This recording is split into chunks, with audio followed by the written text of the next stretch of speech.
You don't drink a lot normally, though? Not anymore. I No. don't either. Are we just getting older? Is that... Yeah, what is that? I mean, life's fun enough, but like without alcohol. I mean, the most alcohol does these days is slow down my thinking process. So I sound dumb, and then I have a headache the next day. I like that. Can't communicate well, and then have a headache. As you pour. I was going to say, as I'm pouring another shot. Ready? Okay, so that's the yes and Uber. Got it. Yeah. Come on, I got you. It's Humboldt. I think my book's in the front seat, so I gotta make sure I grab that, but otherwise I'm good. What are you reading? Oh, trick question. Oh God, what's the name of the book? Awkward. What's the name? Clearly okay, not you know that what? interesting, huh? What? No, it's a great book. It's a great book. It's about Vikings and whatnot. I just started it though, and I just picked it out literally last week. So I went to Reading to take my friend to get some labs done. We don't do here, and then so did like a 1-day trip there and back. And of course, we had to stop at Barnes and Noble and check it out, and snagged a book. And now I can't remember the name of the freaking book. Fiction? Yeah, it's a fiction book for sure. So like Vikings. And Okay. yeah, there's like some non-real creatures in there, of course, and whatnot. It's older. It's a little magical? Yeah. Mythical? Mythical of some sort. Yeah, it's interesting. They got some people, they have thralls.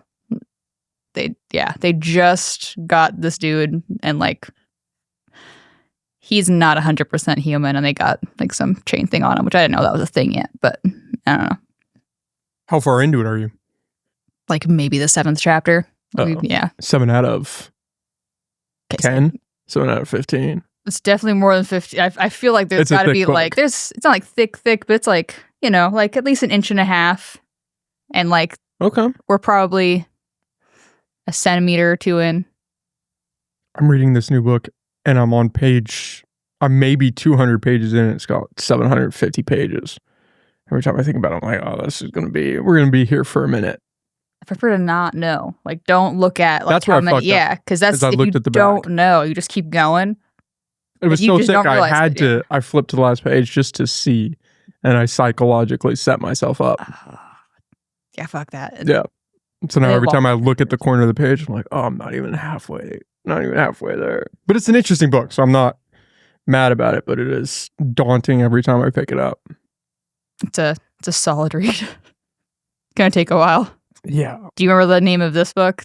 Yeah, it's The Brothers Karamazov. Okay. It's by Dostoevsky. Yeah. Heard tell of this. It's an interesting book. It's a pretty famous book, I believe, too. I mean, it is for people that are like familiar with Russian literature, I guess, but he's a pretty famous author.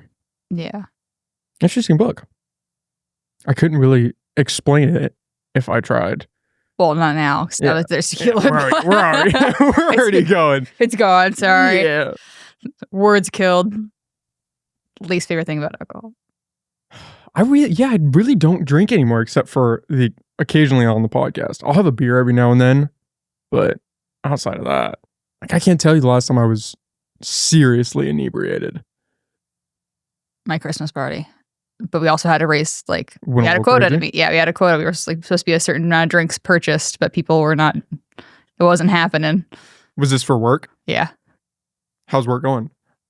It's going.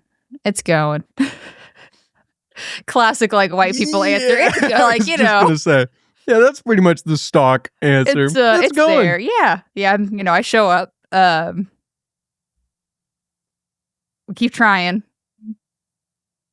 It was interesting. I got a, like Indeed and like all those things will like email you and be like, hey, do you want to apply to this? And yesterday, there was one that popped up that was like, we think you might be qualified. Literally my job title. We think you might be qualified for this, like in San Jose. And I'm like, oh, I don't know if I want to keep doing this forever, number one. And then number two, like what does San Jose got? Like what? Yeah. I mean, at least it's a bigger area than up here. But still, if you're going to move, why not go somewhere fun? I don't think that's like my choice place, sadly. Where do you think you'd move? That's a hard question because like there has to be like some sort of balance between rural and, big city because like be close enough to something to if you need anything, you can go get it. Or if you want to like go to like a good show, you can actually watch it. But I don't understand when people are like, I'm going to move to Portland. I'm like, no. Portland's San Fran, sketch. no. Yeah. Yeah, I'm like, maybe like Petaluma, like be close enough to like so a you bigger really city, don't but like want big city vibes. not yet, but not actually in it. What Like, about outside of a big city? Like Orange County outside of LA? Or even that's too much. that might not be bad. But they were talking LA and I'm like, do I like Traffic? well, traffic? I mean, the air is shit. Like it is bad. Anytime I went down to LA, my lungs suddenly had problems and I came back up and I'm like, real air. Fresh air. Yeah, you get off the freaking plane, like you just take a step outside and you're like, thank God. Like your skin's happier, your lungs are happier, everything takes a second. It's like, okay, we're good. 'Cause it's that fucking gross. That's one of the things that I always loved about coming back when I was away for school was as soon as you got here, the air was just different. You realize, okay, we're in a better spot. It's nicer. It's just so small up here. That's the problem. There's not a nightlife. There's not really any city life. There's just, we've got... What nightlife... Okay, so you're not a big drinker. What nightlife are you looking for then? I think if we had a legitimate bar scene up here, I would...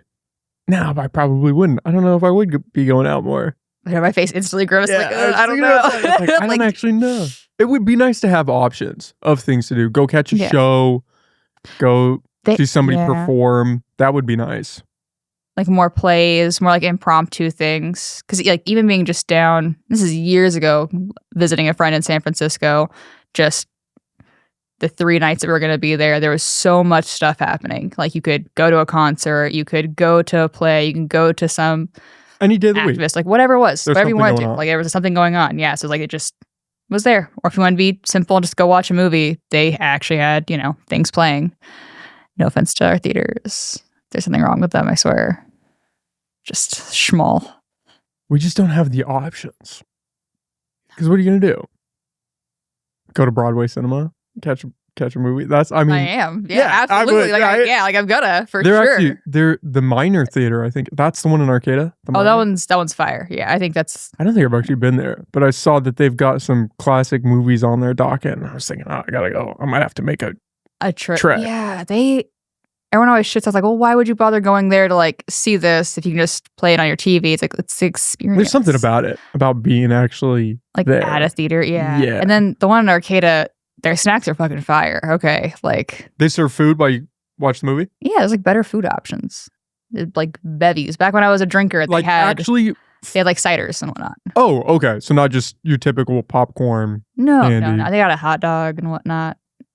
Which, half the time you can't get a hot dog or anything at like Broadway cinema anymore. I swear, most of the time you go there, they're just kidney. Well, there's like out of everything too half the time. Like you can't get a pretzel or like.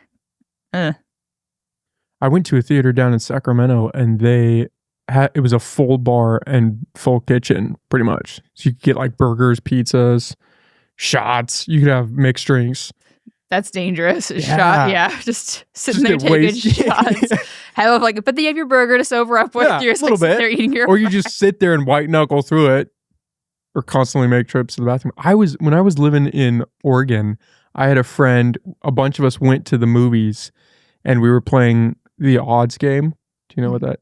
No, I have no idea. So it's basically you say, what are the odds of this thing happening? And you can say out of 10, out of 20, out of whatever. And if the person guesses, you go 1, 2, 3, and then you both say the number. And if they guess what number you say, as you say it, you have to take a shot. That's how we played. And I got obliterated. We're talking 6, maybe 7 games back to back.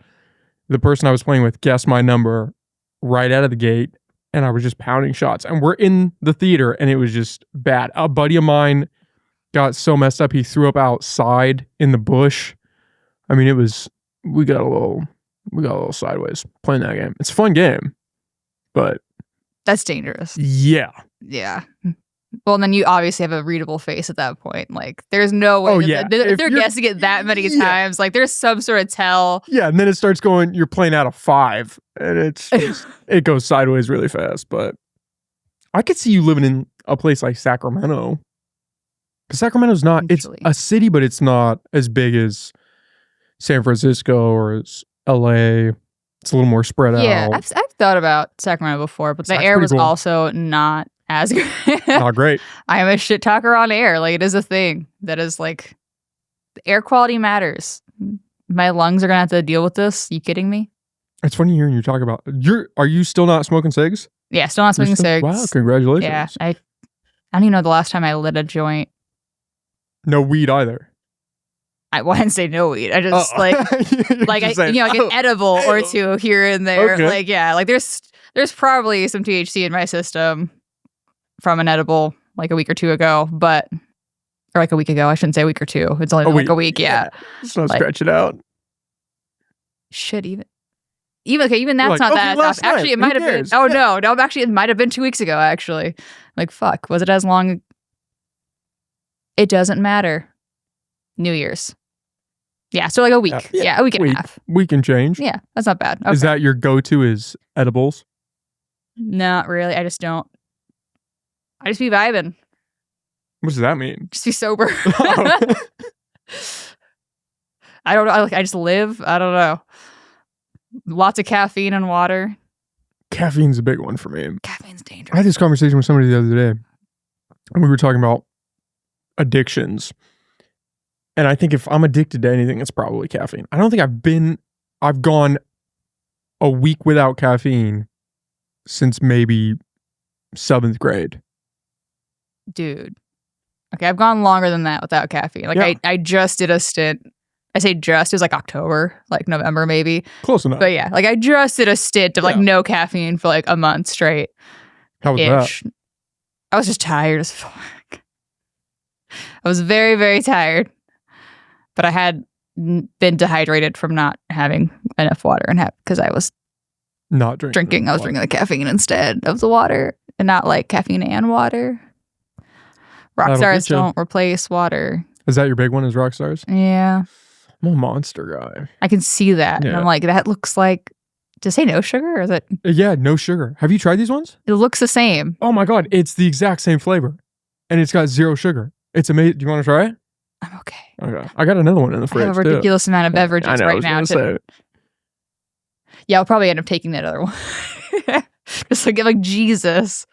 They're pretty good. Those are my go-to. Those and the white 0 sugar ones are. Those ones I've seen. Oh man. They're not bad, actually. I will drink that. I haven't had a Rockstar since middle school, probably. Okay, well, they actually have flavors now. It's not just That's the one stock flavor can. anymore. Since God, what was it? When we played laser I tag. was We had just the thinking one, that. yeah, they had the one flavor. Yeah. You're like, and here we are. I'll take my sugar-free, disgusting, Ugh. radioactive. Yeah, that's before they were checking what they were throwing in those cans. No, that shit looked radioactive. Yeah. You poured it out. I think I Started did to some glow in the damage. Yeah. I mean, I already glow in the dark. Test, yeah. You're a little translucent. Oh my God, playing laser tag? Like, I had to cover my skin. Like, You're like, this is can I wear more ridiculous. clothing? yeah, I'm like, do you guys have like a jacket I could buy? Like, real quick. Maybe a mask. I don't know. Something. Way too easy to find. Not helpful. I have nightmares about that. About how much caffeine I had when we were playing those games. That is not what I thought you were referencing. No, not Just you. like, just playing Not you, those right? games. Yeah. Just like in general. No, it was just the caffeine. I would have multiple monsters a night when we were playing laser tag. Oh, yeah. Multiple. I'd go through a can, we'd play a game, and then I'd go back and get another can. Yeah. I don't remember how much I drank of caffeine, but I'm sure I was probably right there with you on that one. Because, I mean, it's carbonated and And it's it tastes go-go good. juice. Well, yeah. even if it doesnesn't taste good. It didn't taste You good. get a That little, didn't- yeah. Even if it doesn't taste good, you get a little energy kick from it. Yeah. And as you're running around shooting people, You need to pep your step. yeah.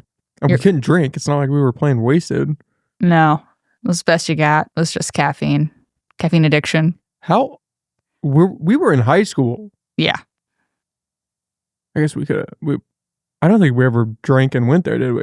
I don't even know that we were No, we were, good-ish. yeah. Yeah, we were good-ish we at were that like, stage. yeah, we were goodish then. And then I think post that, Started going. There Once was- they closed yeah. down laser tag. this is what happens. The youth need somewhere to go. Okay, they Yeah, need idle something hands. wholesome. Yeah, honestly, Yeah. we were good up until that point. And then they shut down. All hell broke loose. It wasn't our fault. They just took away the Victim one of thing. circumstances. Yeah. That was the only thing. What else was there? You could go see a movie, or you could go to laser tag. And laser tag wasn't that expensive. They also had games. Like, they had other stuff to do. Like, you would hang out. They had games and whatnot. They had like an Xbox or something. TV. Not they that had I air bothered hockey. to play, but yeah, air hockey. I still will fuck people up on air hockey to this day. That was your thing. I'm good at air. It was air hockey. Oh yeah, Okay. yeah. Well, I'll set a puck flying. It's fine. I don't know if I'm actually good at. I haven't played air hockey. No. I don't think I've I think I'm played talking out air my hockey ass, but since it's- we did that. I played at the 707 before. They have I was air not hockey at very- 707? Yeah. I didn't know that. Oh. I just know about the pool table there. I don't play pool very well, so I had a. Yeah, I'm not very good at it. I was playing pool there one time. I might have been there. No, I wasn't there with you, I don't think. There was one time I ran into you. Yeah, this dude, I was there playing pool with a group of people, and this dude showed up and wanted to play, and he broke out his own pool cue. No. And I said, nope, I'm out. I'm out. You take my That's- spot, man. You can play. I'm not trying to get hustled. That is when you know you've lost already. Yeah, if you're showing up with your own cue, You know what you're doing. yeah. Like, you don't I even need to be a trust part the of that. bar queue Yeah. at that point. Like, And I don't even yeah. think the guy was drinking. I think he just walked in, eyed the table, and then said, "Hey, can I play a little bit?" I was like, "Yeah, dude, take my spot here." There's a few of those. I remember that from being a bar frequenter. There's plenty of people who just go just for pool. Aren't they closing down the shanty? Did you hear about I have that? no idea. I want to say that they're not renewing their lease, and I don't know what the landlord said as to why, but I believe that they might be closing. That'd be crazy. I haven't gone there. The last time I went there, it was very anxiety inducing. Oh, what happened? Just used to be the place that I would go to. That was your spot. Yeah. And like with the ex person and all that as well. Like that was like the main location. And yeah, I just didn't.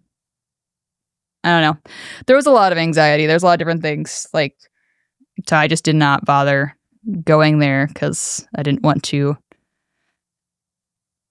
Experience that. Yeah. And I don't smoke either. Like, I'm not gonna sit in the back, Anybody who I do know that goes there, like, I hadn't talked to them. They would have been like mutual friends that would have been chatting with the other party basically the entire time. And he's a solid web spinner. So I don't I don't want to know. Yeah. Yeah, like I don't want to know what world was created in that time frame. Don't even want to relay that to me. I'm good.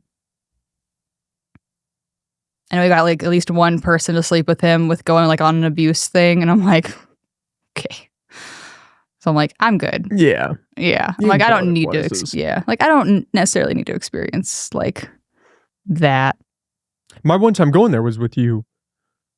The time you took me there. That was my first and last time at the shanty. You hung out just fine. You did great. Yeah, because you're in the back smoking section. Don't Did I smoke. tell you I was on an edible that night? Just fucking stone chilling. Just obliterated, God. but trying to white knuckle through it. Just I don't know why I remember, I think I just had it and I was like, oh, I guess I might Might as as well just take well. it. I did that flying one time. I had an edible. I think I found it in my bag or something. It was like, oh, well, I might as well just take it before going on this flight. The worst experience of my life. Just losing my mind trying to sit there in the airport, trying not to freak out. It's TSA and everybody's walking around. Well, I mean, You want to have a schizophrenic attack, take an edible and go to the airport. what kind of edibles are you taking? Like that is. It wouldn't take much for me to panic. Don't get me wrong, but I think it might have been like 30 milligrams. I mean, it wasn't just like, oh, let's pop a 5 and Dude. mellow out. No, I was, I will bet a Along 5 for and the a ride. half. Okay, like that is ridiculous. oh, you're lightweight. Okay. Yeah, All right. yeah. All Like right. I will. I just know I'm all right. I'm good on all that. Like at least like little 1-to-1s. With the CBD. Yeah, or like a 2-to-1. Like CBD being the high one there. Like Jesus. Getting a little, that's for crazy Friday night, huh? obviously You wanna, going you wild. wanna go buck wild, take a Chilling on 2-to-1 the couch, CBD. just eating snacks, just attempting to play Mario Kart. That like, the second that edible hits is the second I start losing, and I'm like, "Fuck, what happened?" And they're like, "Oh shit, you lost your same tier of motor skills." It might also be an excuse. I don't know, but It's probably a little bit of both, but a little bit of both. Yeah. Yeah. I don't play around. I mean, I'm not doing one if it's less than 25 usually. Just want to be obliterated. Every I don't know why. Yeah. I was just like, let's fucking What are you running go. from, Nicholas? What Demons. is like, That's what I'm running just from. going straight Live. for it, like Just- Jesus. Yeah. Let's have a little freak out session for a moment. Yeah, I don't know. Cue panic attack. You know what's been great? Like sanity. Let's go ahead and just lose that real fast. Yeah, let's turn that off for a second and see how that goes. 50. I know people that take hundreds. Yeah. I mean, there's people who have to like do dabs and the whole nine. Yeah, see, I never took a dab. I stayed away from that. I was like, I totally have, but I totally blacked out. Where does that rank higher than an edible? Yeah. Like doing like a Because dab. it's all concentrate. It's a concentrate. And like, don't get me wrong, I had been drinking, and this is also eons ago. Like, it was Kaz's place after. I think I remember that night. Okay, that makes one of us, because like I don't remember I don't remember it was there entirely. I just remember taking the dab, and that was about it. That was the end cap. Like maybe 10 minutes later, like I think I hit a joint that also had shit on it, and I'm like, and it was like sticky, and I was like, what the fuck? And then that was it. And I was like, and apparently I went, and I passed out, thank God. But I'm like, was that the night that Dear the Lord. cops showed up? You don't remember. I don't remember cops ever showing up, so that would make sense. That might have been that would make sense. That would track. I just remember somebody had brought a dab rig out, and I remember it my being God. that night, but I think there were a couple times. No, that dab rig definitely was like coming out at that point, like frequently. I think more frequently, at least. I don't know. I also remember like a time like into the future, a couple like maybe a month or so at most, where I like went to go to sleep on the couch for a second, and then was woken up to hit the bong, but then blew out instead of inhaling, and I was just like, I'm like, oh yeah, for sure. Nope. No, not for sure. Don't do that. And that lives rent free as like a oh no, oh God moment in my head. To which of course it was not that serious. But it feels serious in the moment. It's like, I mean obviously, Yeah. like how long ago was that? Like 2016 maybe? Like we're coming up on like I don't even know. It's a long time. To just be like, oh God. mulling it over. Yeah, it's stuck there forever. The highest I've ever been, I was in college and I made, do you know what a firecracker is? You take graham crackers and peanut butter and then grind up weed and put it on the peanut butter, and then you bake it in the oven because it releases something or activates the weed somehow. And I made 3 or 4 of those, and I didn't know how much weed to add, so I was just grinding up a lot and put it on there, and I ate all of them, and I was legitimately high for 3 days and just slept, woke up, still high, slept, woke up, still high. And I was like, this is just how I'm going to live life now. This is just me. This is the new me. I'm just gone. Right. That was a traumatizing experience. I think I have an issue just flying by the seat of my pants sometimes with that. You're like, I'm just going to do it. Let's just go for it. It's let's fine. Just see how it works out. And that's when I would cue up more caffeine. If I woke up and I was still stoned, and which, or like you had like a feeling of it, that is when I am chugging the caffeine. I'm like, we got to get this going. Like, I need this out. Does that help balance you out, or does it just make you more awake? It like mock does something. It probably isn't real, but it works well enough for me to like just psychologically balance. Yeah, I'm like, all right, we have to, yeah. But then I will it'll be an extra as fuck caffeine day. Like we'll send, you're doing like 2 rock stars, which is over 400 and something. It's like 240 a pop. So 480. 240? Damn. Yeah. Milligrams of caffeine. That's excessive. How much caffeine do you think if you're having a rough day? That's it right there. That's 2 cans it's of probably 2 cans Rockstar. of Rockstar. Yeah. If I'm going above that, which I have done, actually, I did Christmas week, and I don't even know how much I ingested of caffeine because I was like, just trying to get through it. Yeah, well, I had that. I had 2 cans for sure, and then we get to like a parental's house. A parental's house? Yeah, we get to a parental's house, and I drink like old coffee from that morning.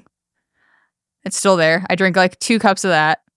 Doing okay. We're doing a hot chocolate bar thing though, and so then there's like espresso that was made, and I'm like, thank God. So I'm chugging like just that espresso was gold. I now want an espresso machine. It's become a whole thing. And I'm like trying to not just buy impulsively. But that was gold. That like got me to actually be like, oh, I'm alive again. Of course, towards the end of the night, like things are concluding. Yeah, like different story. Yeah, like the book. Well, the caffeine's thing is there, but like finally, like there it is. And I have no idea how much caffeine at that point I had ingested because that's well over 500 milligrams. How much caffeine does it take to overdose? I think it depends on the person and your heart like your and like weight? what you're used to. Oh, yeah, heart. like think of But you can do it. It's not an absurd number, right? It's like maybe 1,000 milligrams. Yeah, I mean, seems low though. Actually, now that I'm saying that, arguably, I probably when I was like more dehydrated, they could probably count that like as that day I had like palpitations and whatnot. You could probably red flag like, yeah, you had too much caffeine. Especially if you have a weak heart, right? And you're down in energy drinks. At that point, I was on Adderall, and so you were getting the trifecta. We were going, it was deceased. I think the last time when I saw you last, I was on Ritalin, and they put me on Adderall. There we go. They switched you. Yeah, and then they took me off of that, and now we're on Vyvanse. Vyvanse is the same. It's another ADHD medication, but this is like not a short-term one. It's like a long-acting. Slow release? Yeah. Why'd they switch you from, first off, from the Ritalin? From the Ritalin, it doesn't last. Ritalin has more side effects, doesn't last as long. A short-acting Adderall lasts longer, has less side effects, so smoother experience. Like you don't feel it as like intensely when it wears off. Ritalin had like headaches when it wore off, like you knew. And then Vyvanse, which I don't know what long-acting Adderall would have been like. We didn't do that one. But Vyvanse is only long-acting, does not have a short-acting option. And it is the smoothest, like 100. Down. Smoothest, come up and come down. I do still know when it hits because I'm still terrible at having breakfast and I need to have breakfast in the morning. So I know when it hits because about 3 hours after I take it and like it's reached its like peak, I'm like a little too fast. Because I also, of course, I'm having caffeine at this time because like it's not hitting, like it's not doing its thing. I'm adjusting like a normal human being for the most part. And then about 3 hours into my day, there's a moment where I'm like, oh no, I should have had food. I'm like, okay, let's eat something. Let's grab the water instead of the caffeine for a second. Because then you try to go too fast. When you have too much caffeine. Do you notice a difference from the Vyvanse to the Adderall? Yeah, the Vyvanse is just in general a lot smoother of a medication. Do you think that's just because it's long lasting? Probably. It carries over more? Yeah, like because the amount of time it's supposed to last is longer. The come down is like gentler. There's nothing too crazy there. I also enjoy food, whereas on Adderall, I did not enjoy eating. Does it just suppress your appetite? Yeah, like all of them suppress appetite, like across the board. All 3 do. Vyvanse is the only one that's actually can be prescribed for people who have like a binge eating disorder, which of course, when I stopped taking the Adderall, just snackalations. Okay, like the amount of like, I just want food in my face now, instantly gained like 10 pounds in a week. Like just took 2 seconds, was right there. It was ridiculous. But the Vyvanse, first thing I noticed, the very first day that I took it was we went like got sandwiches or whatever, took a bite of the sandwich and I was like, yes. I was like, this is fucking delicious still. Thank God. Because that was the one thing when I stopped taking the Adderall, I was like, food was good again. Like actually tastes good. Oh, it messed with your taste. Yeah. Kind of like, I hate to say this, but I have said it on a podcast before. I have tried cocaine. And one of the things with that is also kills like appetite, but also kills taste. Because it's like numbing and whatnot. So food doesn't taste good. People don't like drinking water even and things like that. Adderall was similar. Like Adderall, food did not really taste that good. Do they know why that happens? Just stimulants, I guess. I know, but caffeine doesn't do that, right? Not really, no. Like it can suppress your appetite. And I've totally been like, I don't have time to make food right this second.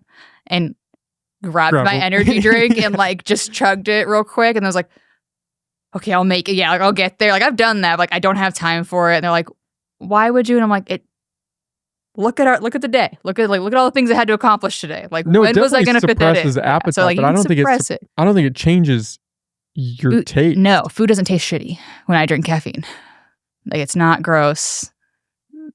Water doesn't change really when I have caffeine, but Adderall makes both of those like not as great. I don't know.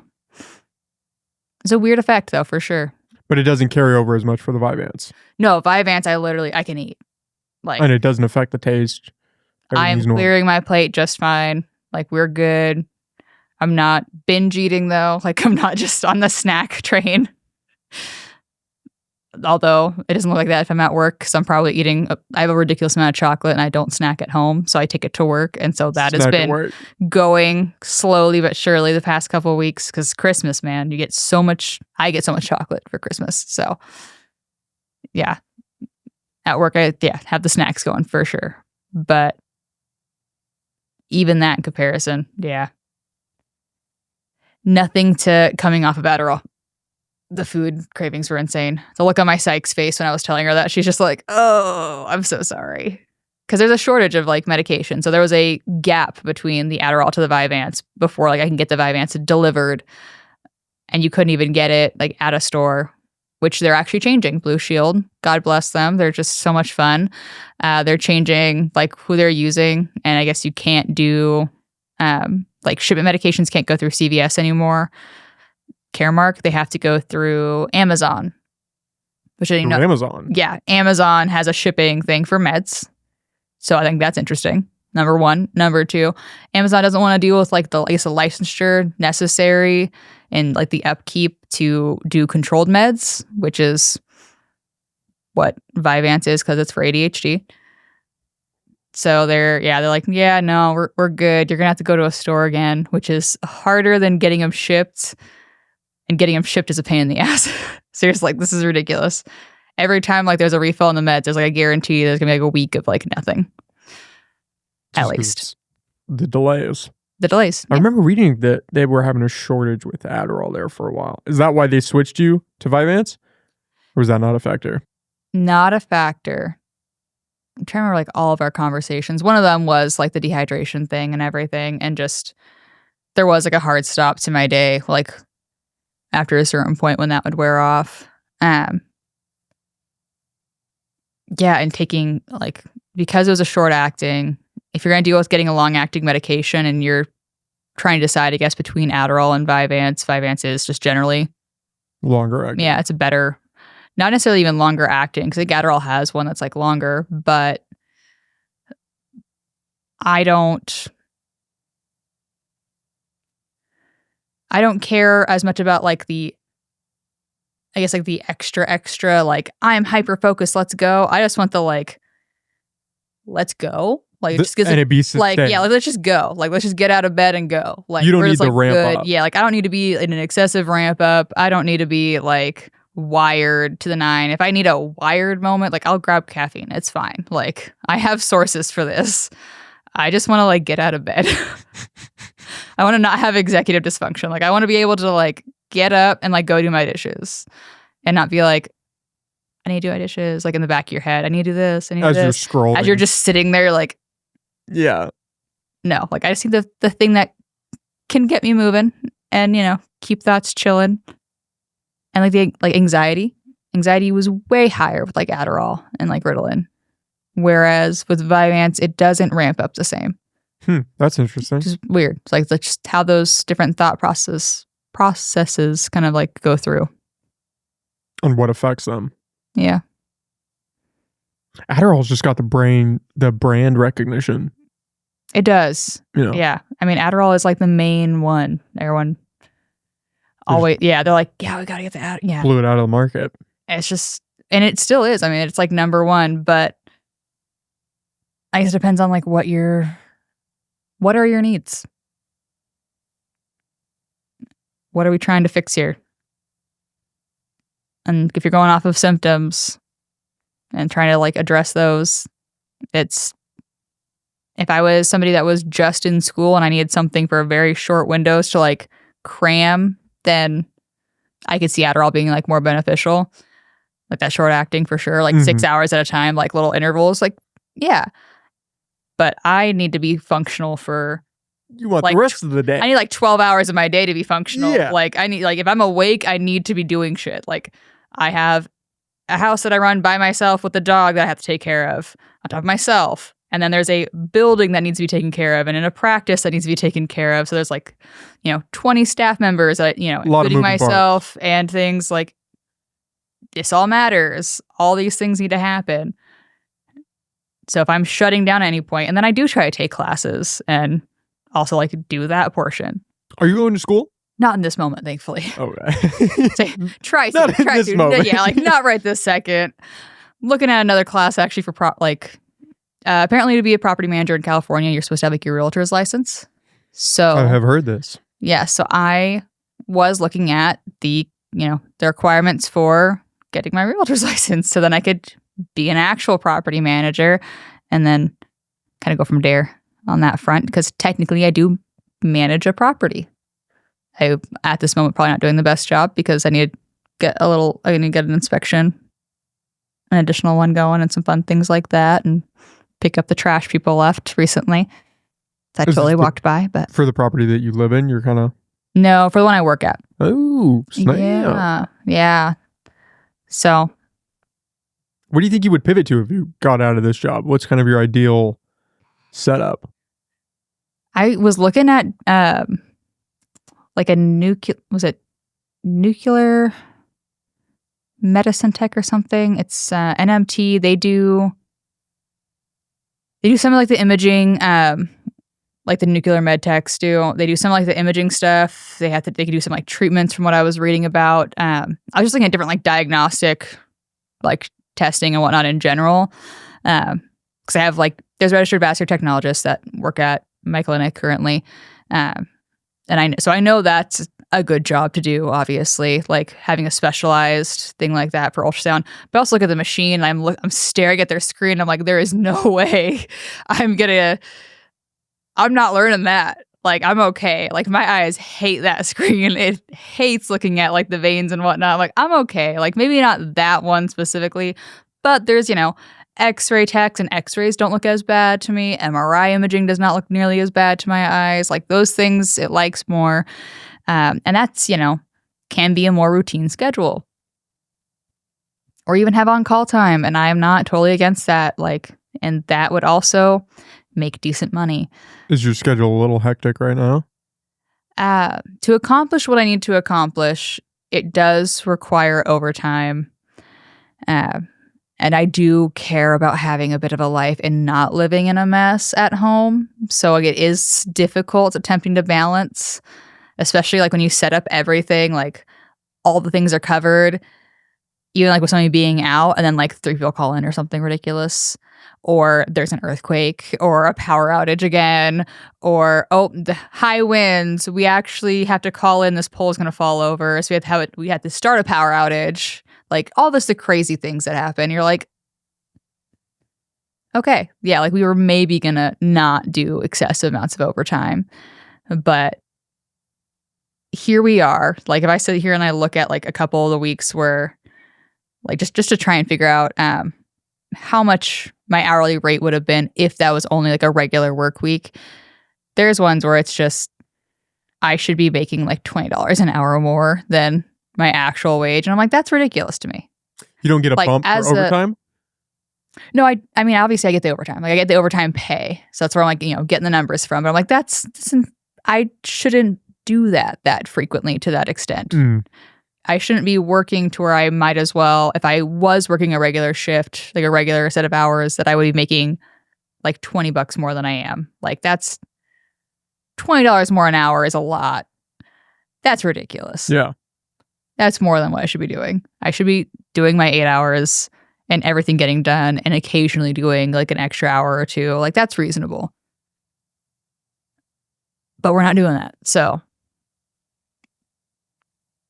I would like to get some sort of, degree in that front that allows to still, make decent money, still help people, but a little less stressful.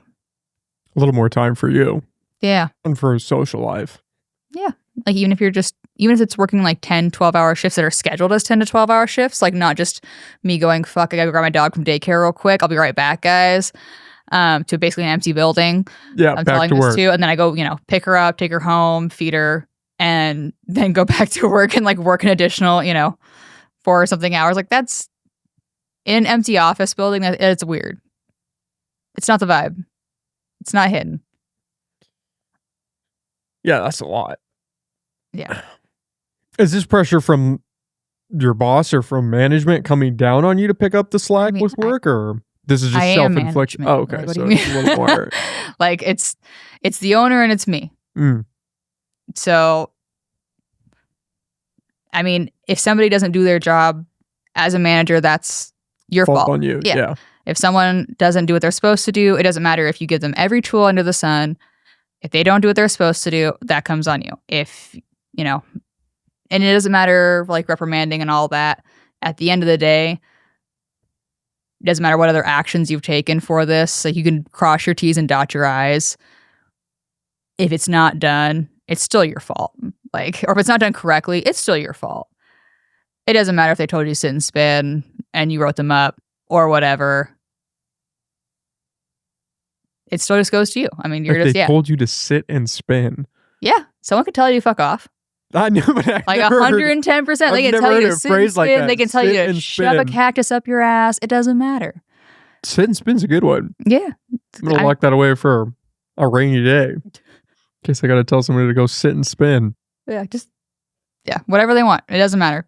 But you have to make sure it happens. And so, I try not to take on any extra tasks. But there also, are some issues with delegating at times, which I've gotten better at, but personal issues with delegating. Yeah. I mean, it's hard to delegate because it's like, I know I need this to actually happen, right? Like, I need this to happen like in this way and like happen in this time frame. But gotten better with the delegating and gotten better with it's fine to be the asshole. Person of like, hey, we make excuses for ourselves. People do it all the time.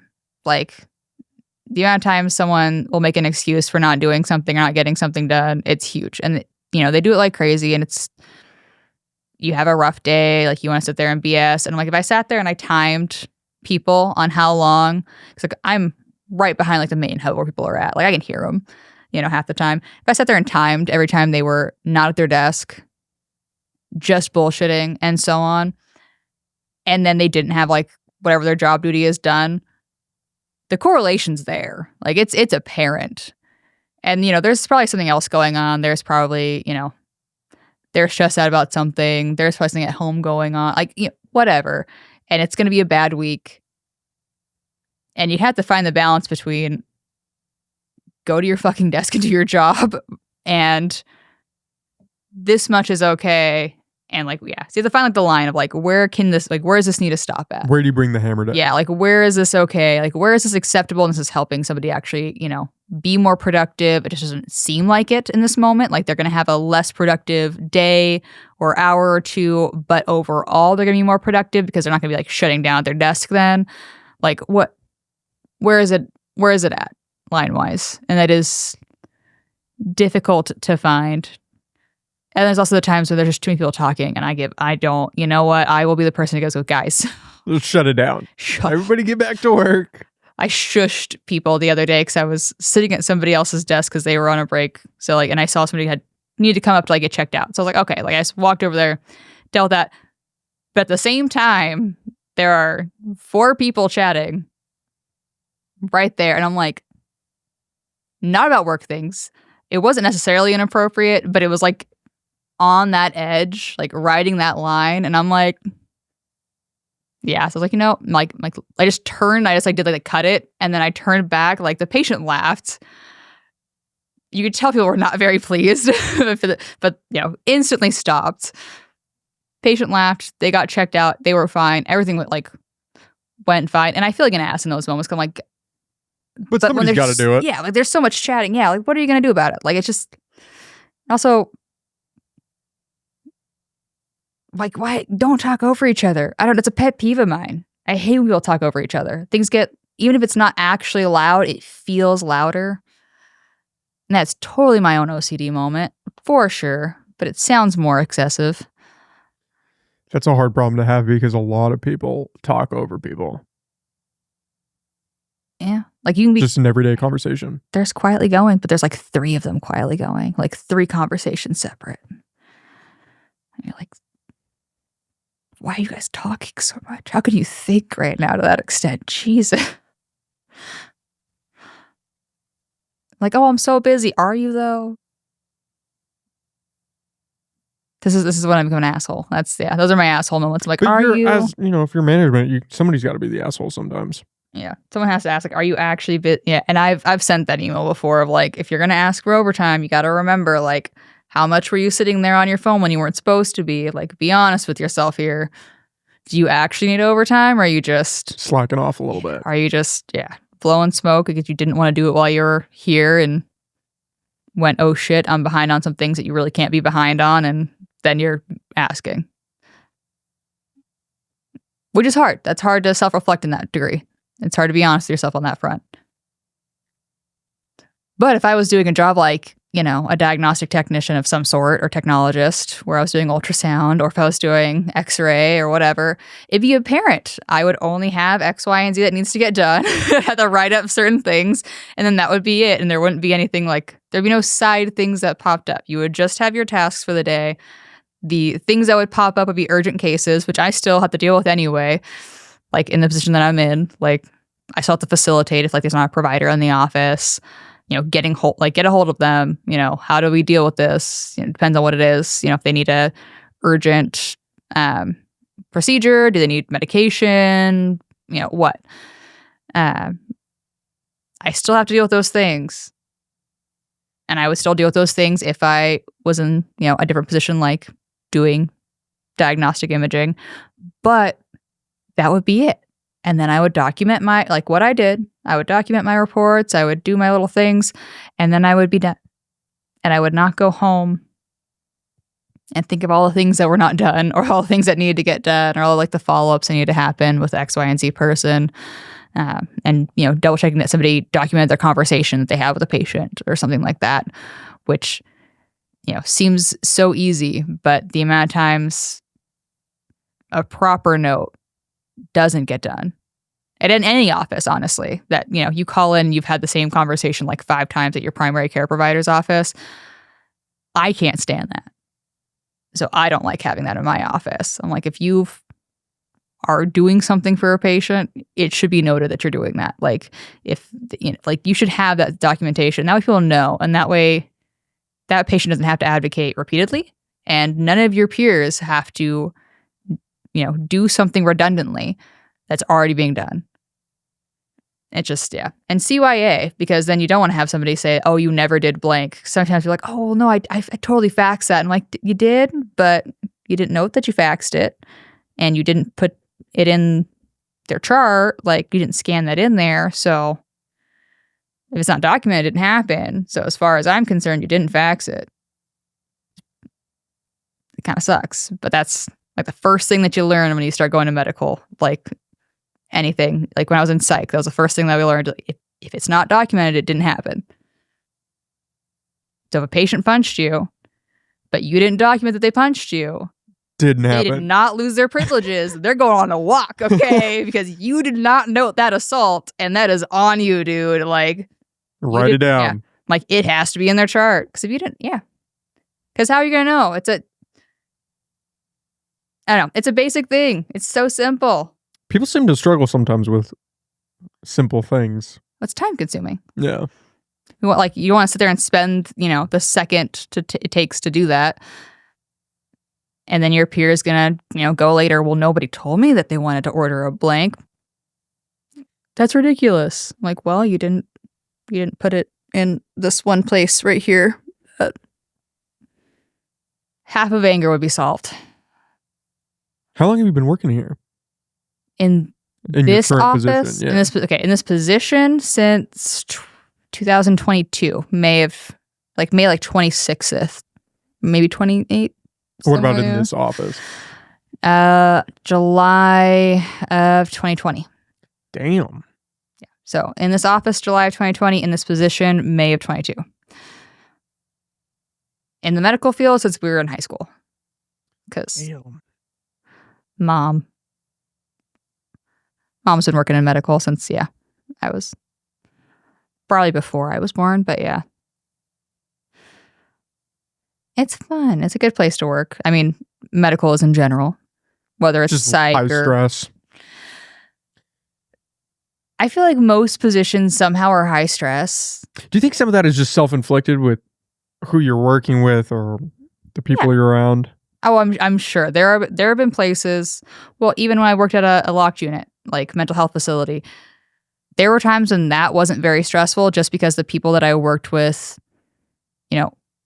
understood what they needed to do for the day and, handled their stuff. And that helps a lot. And then I went to a job that was way less stressful. There's no concern about, maybe not no, but like very little concern about somebody like walking out of the room and hitting you or something like that. And I had people, I ended up in a more stressful situation because I had somebody who decided to, they would take my paperwork and they would, put it in their shred box or like hide it in their office, or they would, talk to patients and they would spin a weird story, because I was supposed to be doing the finances with the patients and discussing, that whole thing. But sometimes when you tell a patient you might owe X, Y, and Z amount, the patient's going to go, I would like to go home. When that happens, and when the person that is doing all these things to your paperwork and doesn't like you very much and has a weird sabotaging thing going on, when they're the one who does the discharging, it becomes even more conflicting. Because then you're in a weird spot where they're gonna, a patient tells you that they have X amount of money, so they wouldn't qualify for something, and this other person's gonna be like, oh no, they said they have nothing, and I'm like, why are we? That was more stressful. Like, this person just constantly making up weird lies and doing weird shit and coming into my office and cussing at me and at the top of her lungs. Like, things like that. That was more stressful than the possibility of somebody that is living in a locked space. I know they might not be having a good time. Obviously, it's not very fun to not live in your own environment to begin with. I know there could be something there. Like, it was way more comfortable being around folks there than that one person that was just awful. That one coworker. Because that coworker I could see her on the street. I can meet, that's different. I get to actually leave the building when I worked in psych. Whereas I can go to the back area and they can't follow because it's locked, obviously. There's separation. Whereas when it's your coworker and they're sabotaging your actual job and your livelihood, it's a little different. Yeah, it's a little, making it genuinely hostile. That's a little different. You haven't had any. I've had shitty coworkers, but I've never had any that try to sabotage your work. I don't get it. I see it here and there, not necessarily as much. Nothing to that extent, but I'll see people obviously have some tiffs, and you're like, okay, let's try and squash this. There's, occasionally there's been a pot stir or something come around. And you're like, where they're like, this happened, but like that didn't really happen. Like they took, they like to expand things much higher, or so and like that happens, and most of the time it's genuinely people just actually having a misunderstanding, and that's, you can deal with that. But when it's somebody who just wants there to be a problem or makes a problem like that, they just need a little drama. Like, and there's a little drama, and then there's still just that coworker, that job that I left after working in psych to here, that one was not it. Like, there is no money that is worth it. I had a guaranteed bonus basically, like every quarter, and I was like, nope. I took a pay cut to leave psych because I couldn't get sleep, and I took a pay cut to leave that because I was like, you know what? Mental health matters. Yeah, like, quality of life has to come into play. Yeah, like that is important, and that matters. And I mean, this is probably the first time I think we've been, I know I need to knock on wood, we've been actually staffed like all the way and holding it pretty well. And that's awesome. I'm still technically doing like 3 people's jobs though. I was hired to do like 2 separate positions, more or less. But I'm still doing like closer to 3.5 now. And that's the thing that kind of kills me, because I don't have that time to myself. I don't have, like, I tried to like recap just things that I need to follow up on, and like a text message, and it was such a it was literally, I was like, oh yeah, like all these things followed up on, and then I'm like, and this is nothing. This was like 2 seconds of my day in comparison to everything else. And it was becoming pages, and I'm like, Jesus. I'm like, this is insanity. Like, this is more than like a person is supposed to do. This is more than a person working as 2 people is supposed to do. And I'm like, it is more than I am willing to do forever. That's for sure. But it does pay well, admittedly, especially with the overtime. And I do love helping people. The pay, you can slip into a trap with the pay. Because if the pay's just good enough, where you're like, I can put up with this a little while longer. Mental health got me for a while too, because like I was doing disturbing overtime. Like, I think they had a lawsuit of some sort that came out because they were overworking people. Yeah, well, something went down with like the payroll hours and whatnot. Like, I know I for sure worked over 20 hours in a day before, so I'm not sure about anybody else. 20 hours straight? I know I had a lunch in there for sure, but I might have had 2 lunches, but like things were not proper. And that happened at least once, because I would work an AM. Like, there were some times I was supposed to work 12 hours. And there's the times that I was supposed to like do a double, like, because the other person called out completely or whatever. But then the knock shift worker that liked to come on for PMs didn't like to show up on time. And then nobody else could stay, like, said classes. And I was the only person who didn't have classes. I didn't have kids, whatever. And so I'm like, yeah, okay. And then I had to work an AM the next day. So be back at like 6:30 in the morning. And this person's not showing up. Usually didn't show up till like 1.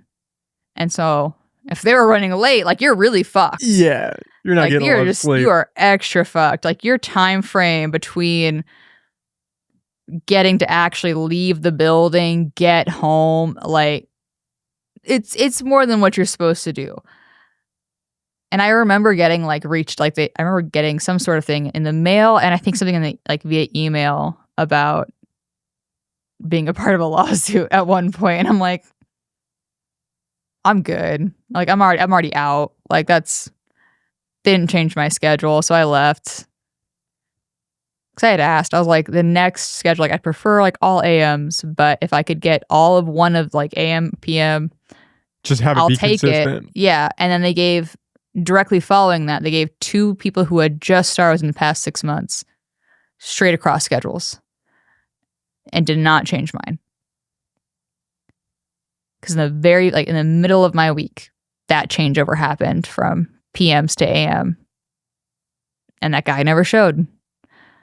And I always pulled extra shifts, and I always came in if someone called me at 2 a.m. or whatever. And I was like, forget it. It's just not sustainable. No, I was sick. Like literally, that was a time frame where I was sick every single holiday. Yeah. Yeah, like body's just run down. Oh yeah, there was no functioning. It was done.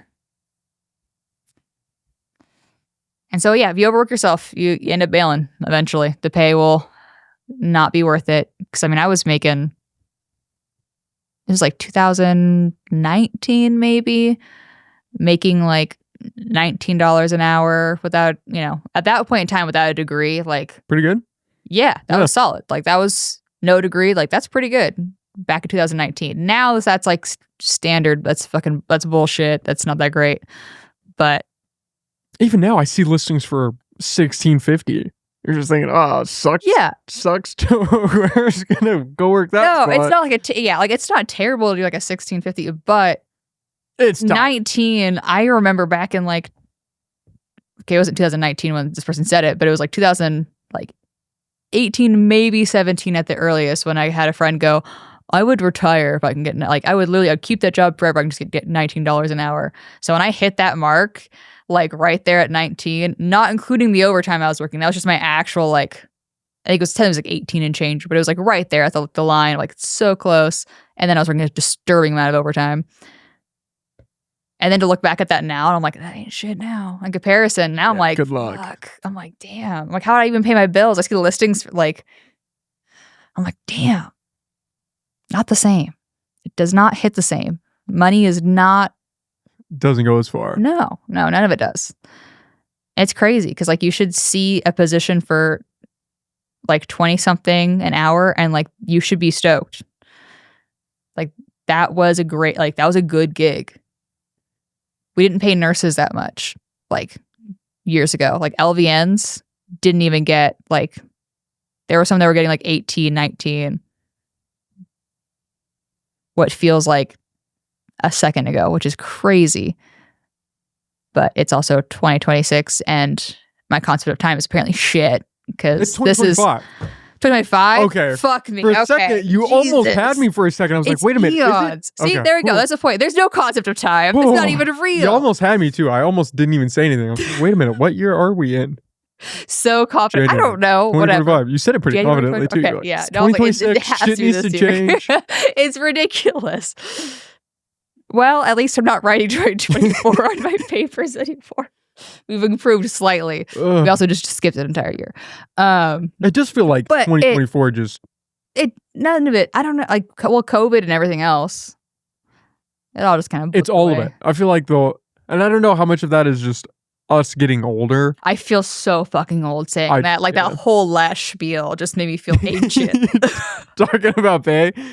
I was like, Jesus, how old am I? How old when you think about yourself, how old do you feel? What is your mental age? Do you have that where you picture yourself at a certain point in time? That's the thing, is I don't know how old I am. I know that I am not as, like, mentally, we are definitely older than we are physically, for sure. Yeah. I'm like 100%. But I've met some like really youthful 30-something-year-olds, so I can't even identify properly with that. That's a good point too. I felt 23. I think for a long time I felt 18.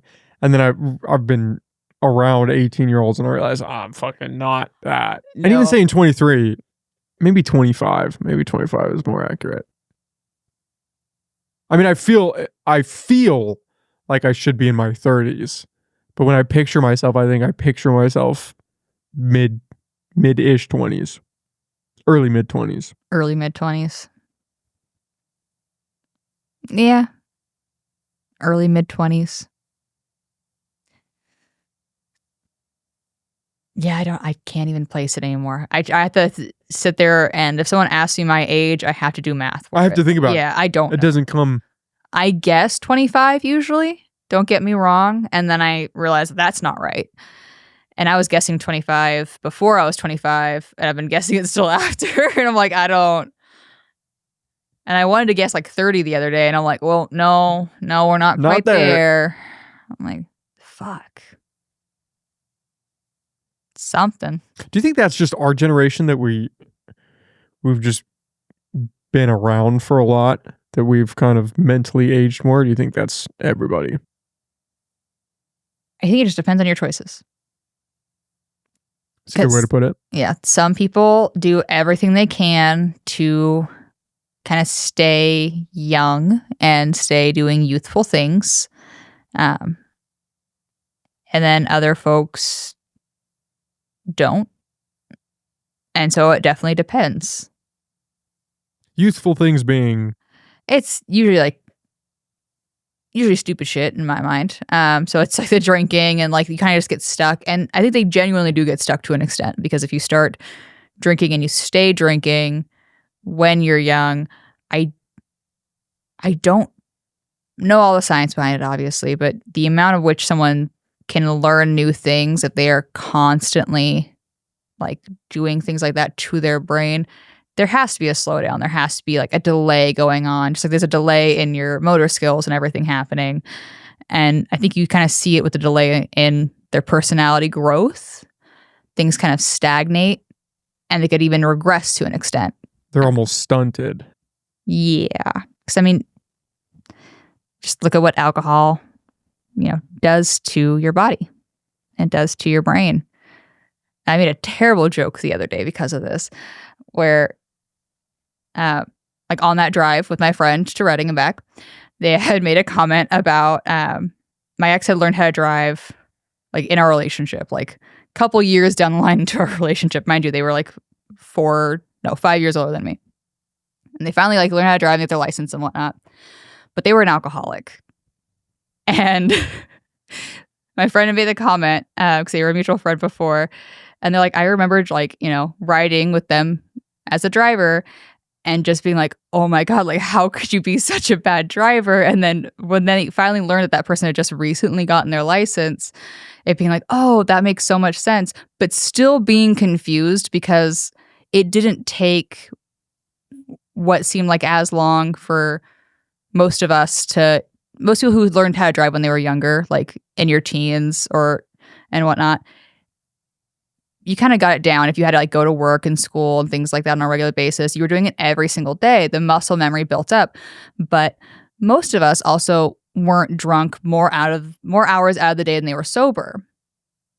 So they also had more ability to kind of build new memories and things. And so my shitty skills. Yeah, so the shitty joke was a commentary about, I'm like, well, he probably would have done better like building those new set of motor skills and memories if he had just stayed sober for a couple weeks or a day or two. But alcohol gets people. I mean, every substance can get people, but alcohol seems to be the alcohol one of choice. It just it's crazy. It's like a monster and it takes hold. Some people just can't break it. I know, but I don't feel like we have. I mean, I can't speak for you. I don't feel like I have. Again, it would be caffeine. If there was a monster on my back, it's caffeine.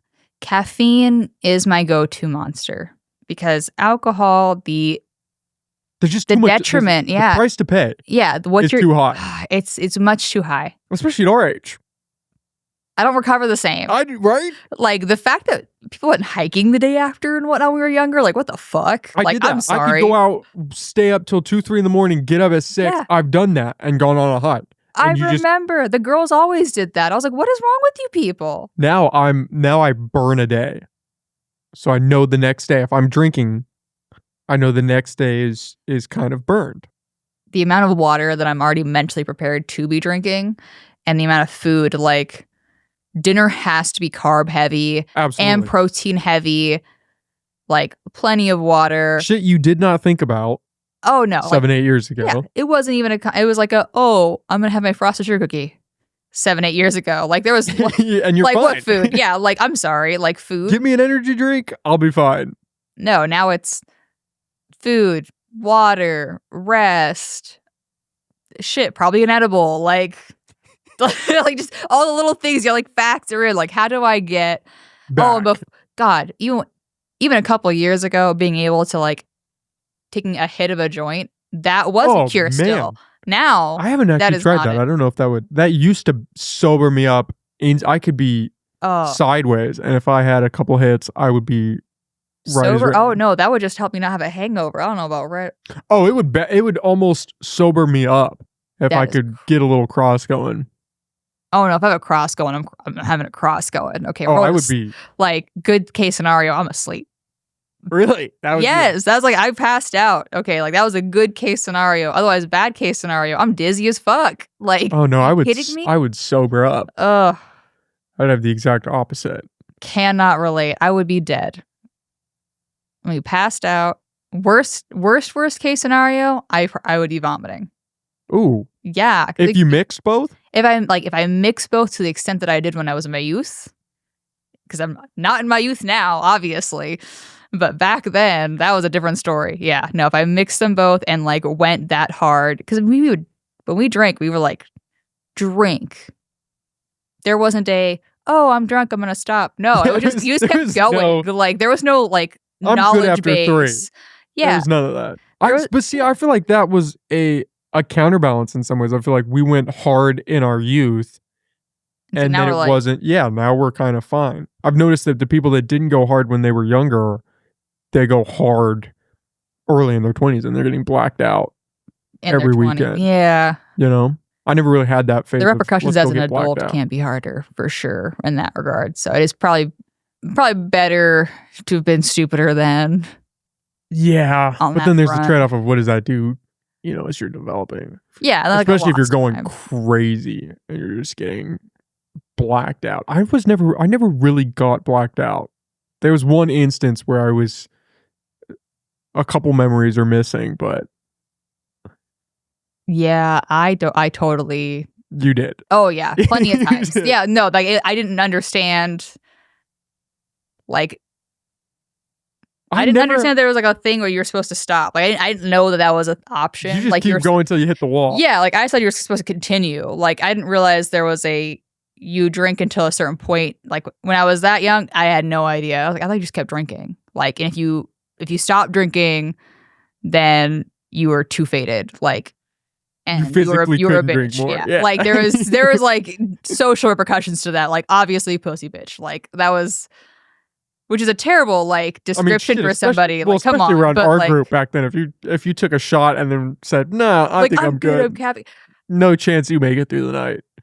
Yeah, like that. Yeah, I'm like, you needed to go. And so I could drink, but that does not mean like that it didn't affect me. There was I could drink and my body still processed it, but I blacked out plenty of times. Yeah. Blacking out always freaked me out. I never had any interest in going that far. Not a fan of it. And the fact that it was freaked me out. No, it's a terrible thing because you don't have control. There isn't a memory load. And that's how you can tell when someone's blacked out is like they don't remember the conversation 2 seconds ago. Like they're not tracking it. Like there's nothing there. Like their brain has literally shut down that memory circuit board because there's so much alcohol in the system it needs to preserve. You can see it in their eyes too. And if you just look at them for a split second, yeah, it's like nobody's home. Lights are on, but nobody is there. Yeah, like this person should not be up and physically moving. Yeah, especially if they're slurring their speech and they're swaying a little bit. You realize, this is probably not ideal. No, well, and what's worse is if somebody has been drinking more frequently and like they're able to seem functional, you don't notice it until they're blacked out. And you might not notice it right away either. And that's shit. But that's alcoholism. If you're doing that on a regular basis, that's... I don't think I could survive. I mean, even if I were to try to go hard for 2 nights in a row, I think that would break me. I don't know how people can function if you're a legitimate alcoholic and you're functioning and you're going to work and you're fucking getting through each day, but you just go crazy when you get home. Often don't get to work on a regular basis. Like that's like, I had some alcoholic tendencies, especially in that relationship, and a little bit post because I also wasn't supposed to drink for a lot of that. But that was one thing that like there was a clear-cut difference of I wasn't gonna let drinking stop me from being able to take care of myself fiscally and my home and my dog and so on. Like if at the end of the day it was alcohol or making sure everything was paid and not stressing about it and not having to like, it was going to be, going to work and making sure everything's paid. Like it didn't matter what I had to do for it. Like I was going to make that happen. Whereas the other party would not feel well from drinking and not getting home, till God knows what hour, not go to work or get sent home early because they're vomiting because they're hungover and they like destroy their stomach lining. And then they would turn around and get sent home early. And instead of resting and actually genuinely recouping and trying to actually get better in any way, shape, or form, guess where they would spend the day after getting sent home? The fucking bar. And then they would go and repeat the process. And I'm like, you're vomiting and you're fucked up because you're literally over 30 years old and your stomach can't handle this.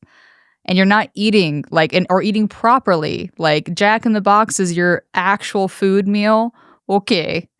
Well, yeah, the Jack in the Box fucked me up. That's what it was, not the whiskey. Sure.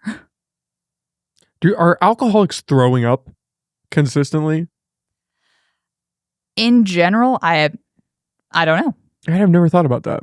But, this one in particular did fuck up their stomach lining from hot Fritos, alcohol, and probably some cigarettes. Hot Fritos will definitely. Yeah. The kids that are, people that are just eating hot Takis 24/7, that is unreal. You're definitely fucking up your body. I can't even have fucking sugar the same tier because I will end up with indigestion and I'm like, heartburn? I can't even have, if I have too much pizza now, I will get heartburn. It's like, this too much chocolate. It's over for me. I don't do sugary beverages for a reason. It's ridiculous. God, we really are getting old. This conversation maybe is like 1,000 now. It just sounds like, yeah. Okay, dinosaurs are us. No, take care of your body, guys. Come on. The less you eat the hot Cheetos, hot Fritos, and Takis. Hot Cheetos are pretty good, though. They're not as good as they used to be. We recently, a homie in the D&D group had purchased some hot Cheetos, and they were not as fire. Like, they were off. And it was unanimous across the board. And maybe it's because we're old, and that could be it. Let's be honest. They could have fucked with the recipe. I don't think I've had hot Cheetos since high school either. Sat there and ate them. It's been a long time. But that was because I learned in high school or shortly after they had lactose in them.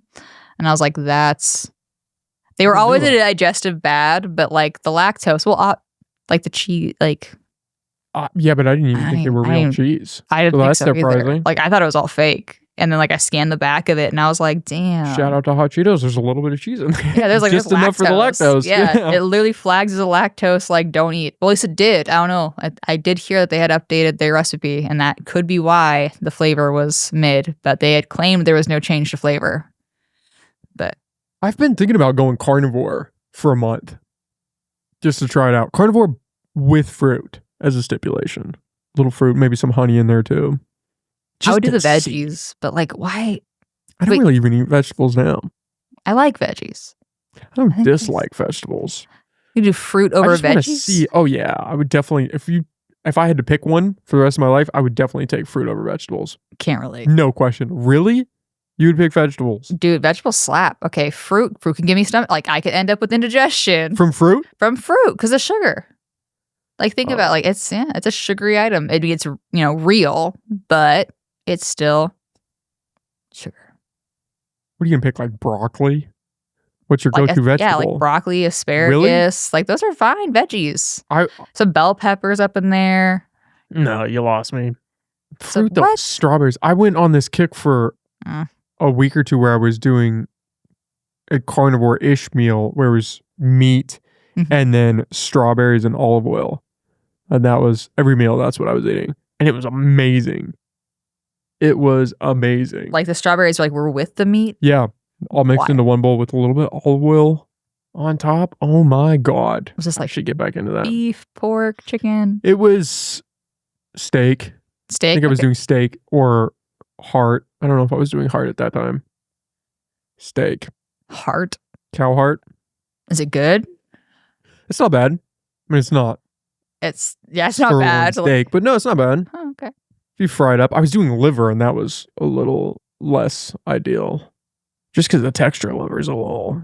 It's not bad once you cook it, but it definitely tastes like liver. Heart just kind of tastes almost like carne asada if you season it well. It's just really thin than steak.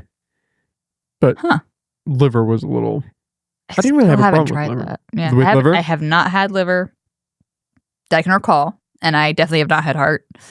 Heart's not bad. Heart's mostly what I eat now. Heart or steak. Where do you get heart? Cash and carry. Okay. You can buy it. Just show up at cash and carry, just like walk out with a fuck ton of heart. Yeah, it's like 10 pounds at a time. Yeah, it's. How much does that cost? It's legit.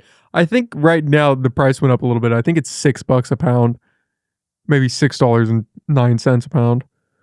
Lord. You get like 10 pounds of it. But that's all. What I eat right now is that. Mm-hmm. And then I have a couple of cheese quesadillas with it. And some Greek That's great. yogurt. And that's pretty consistently my meal right now. That actually sounds like it'd be properly filling. It slaps. Yeah. With a little bit of sriracha sauce on top of it. Oh my God. That could do it. But I think my body is reacting to either the dairy or to the tortillas that I'm using. So that's why I was thinking of going carnivore just to try it out.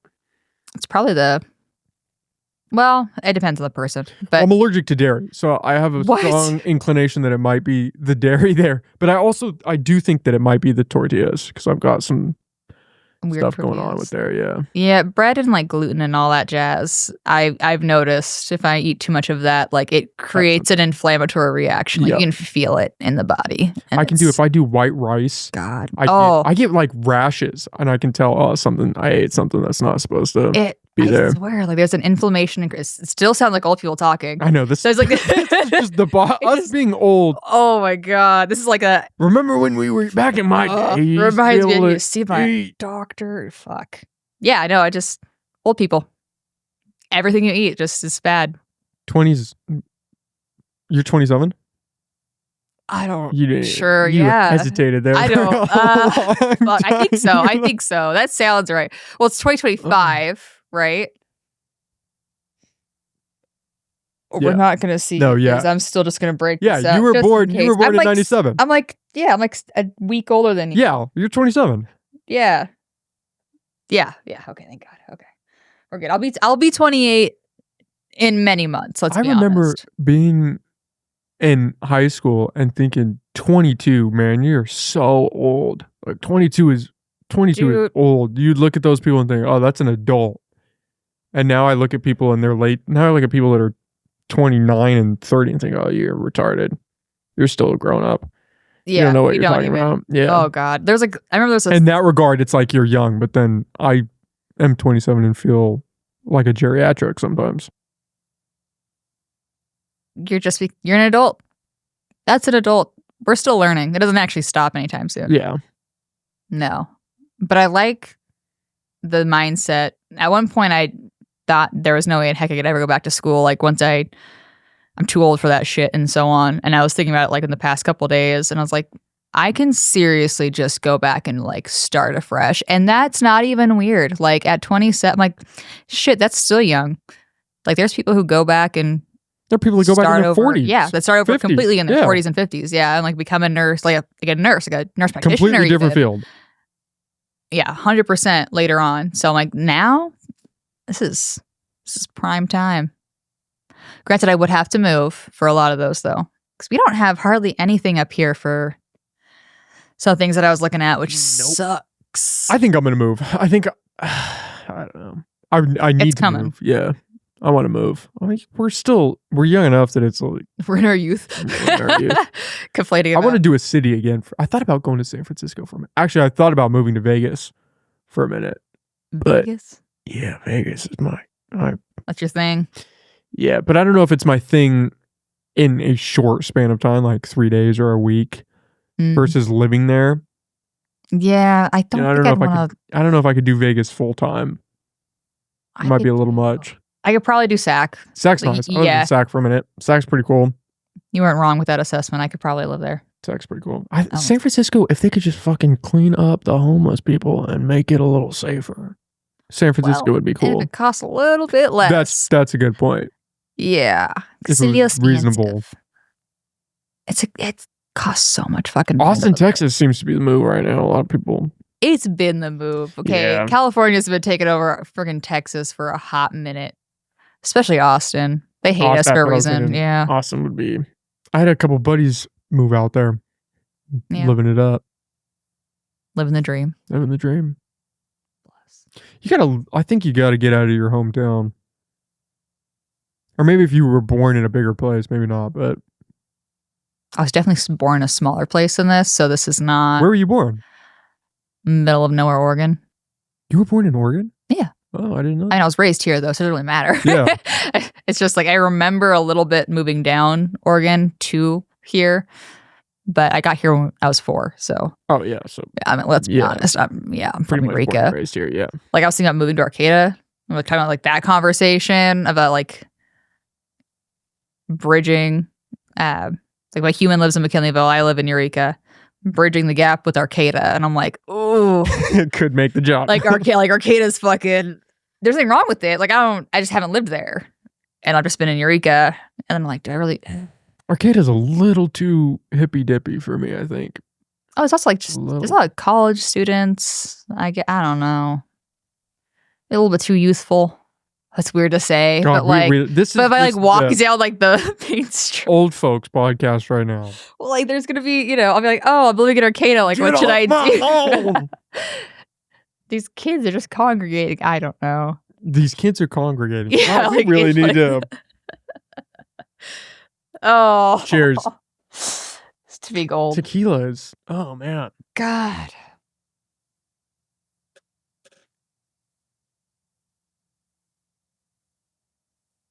Doesn't get any better. Ah.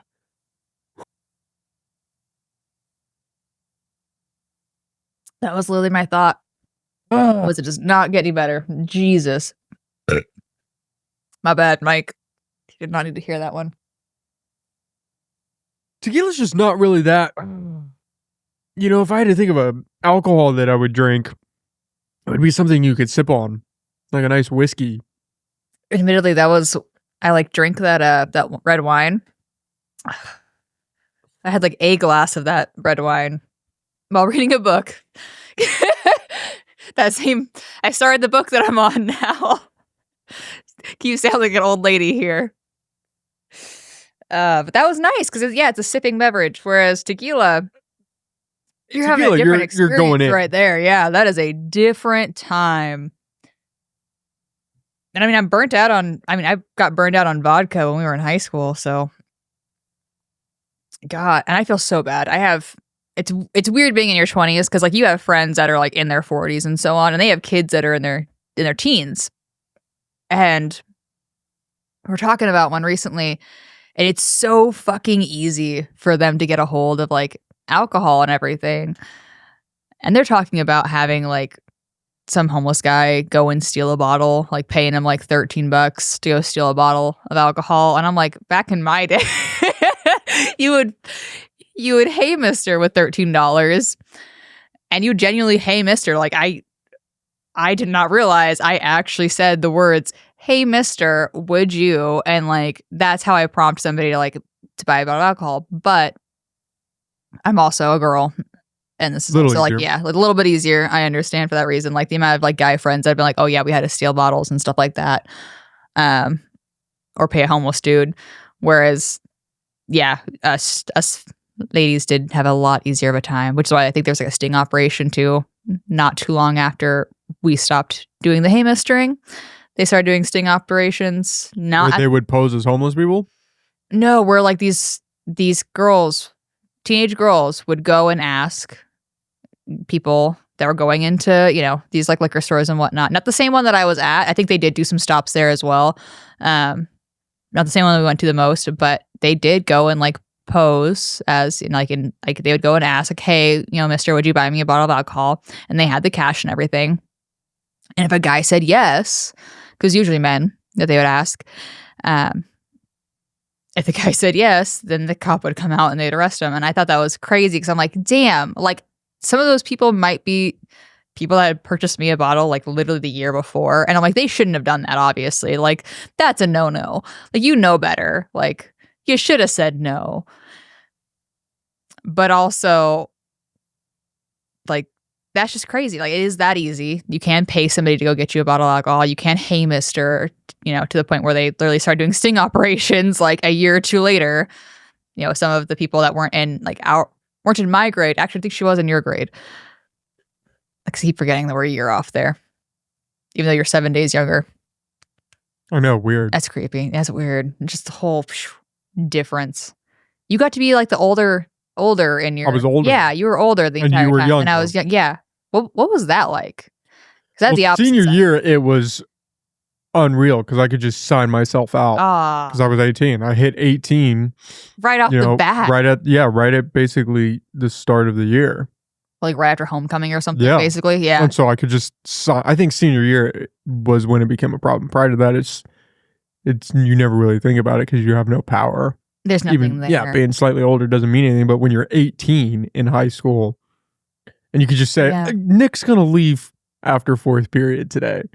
Because and officially leave, not just I'm going to dip out. And they can't say, the lady in the front office was so amazing because I would just clearly write a note and I would just say, Nick is going to be leaving after, lunch for an appointment. And she would just smile at me. She said, you're taking off, huh? Yep. Okay. And they can't do anything because you're 18. Whereas my mom got like full on, like all those threatening letters, like for truancy and whatnot. Yep. And she started getting those back when I had a week off from having my tonsils removed, like freshman year of high school. But after that, it was definitely for ditching school. Never ditched freshman year. But opposite land, man. Like I did not want to go to sixth period. Just like you couldn't get me to go to save my life. Like end of the day, I'm like.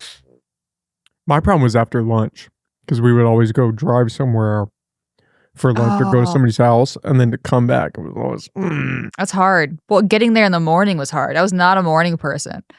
We did the thing with like Dutch Bros where we'd go to Dutch Bros and we got a green straw. We didn't go to first period. Like that was the rule. It's an omen. We can't go. Yeah, literally. If they gave us a green straw, I think we said something about it once. And can we have a green straw every day that we show up here? Oh my! They didn't go like that hard, but that day of, they did give us a green straw. But there were a couple days where like we looked down at the yellow straw. We're like, that's green enough. Like that works. It's close. I just a yellow one because it was like right there. I felt so bad because I had Terp Dog my senior year, and Turpin was a G. Yeah, I can remember some days you guys would just roll up at like break. Be like, yeah, we're here now. And it's like okay. Yeah, we made it. Yeah. Shut up eventually. Well, then it was like Pursue was like my second period. See, I had Pursue for fifth period senior year. Fifth period, I think, senior year. There were a couple days where you're sitting in his class and the sun was at your back. There were a couple days I might have dozed off for a few minutes in that class. He has like a way of talking that you can probably doze off anyway. Like not in like a negative way. It's just the voice, man. Yeah, like he had very like a rhythmic pattern of talking. And you could tell he definitely was a stoner at some point. There's a few teachers like some point, like actively, but not at work. Not at work. No. But He'd like to imbibe a little bit in his free time, understandably. Well, and I'm not like. There was a point in time when I talked like a stoner in elementary school. Okay, and that was just from watching that '70s show. I obviously did not have any weed or anything. Good was that show? But yeah, like sometimes you just mimic things, and so I wasn't gonna assume he was actively partaking in his off hours. But he probably was. Yeah. Do you ever think about the teachers that we had? HS? I thought about bringing some of those on here, but I feel like it would be weird. I actually reached out to Pursue.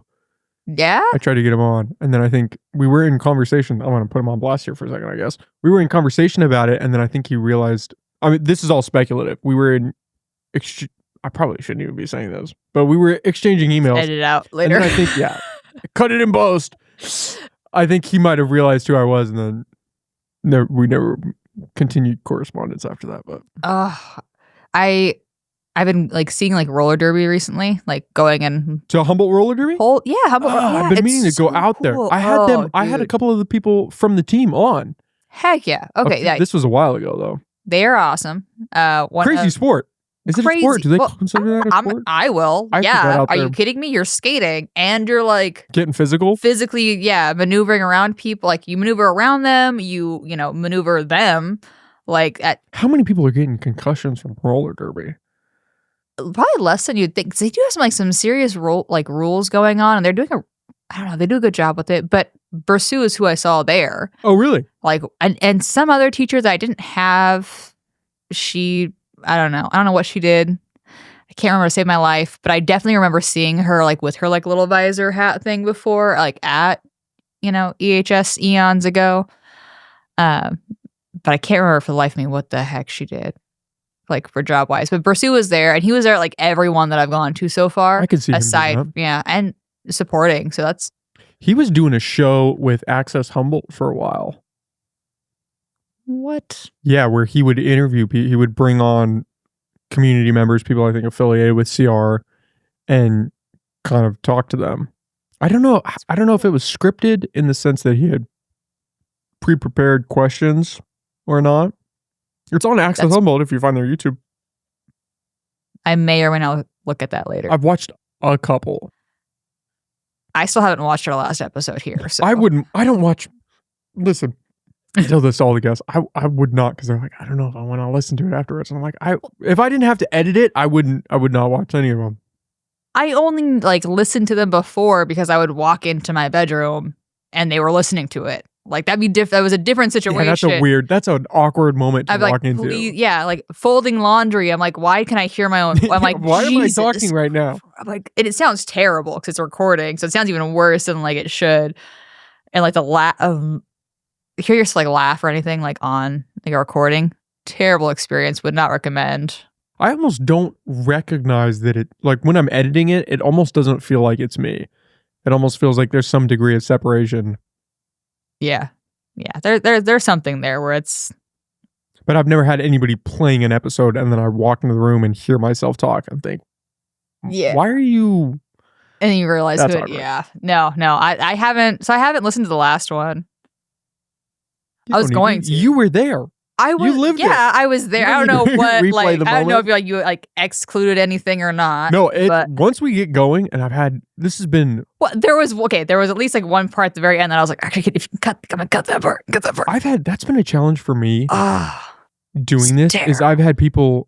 Oh man, we're really going in here. I've had people ask to cut stuff, and I tell them, I say, I'm sorry. That's the hardest part of this is when people say some things that maybe they don't. You're like, you shouldn't have said that. Wish they would have said, but I can't cut it. What would you? Okay, here let's go down this rabbit hole for a second. Do it. If you were hosting a podcast, would you cut stuff?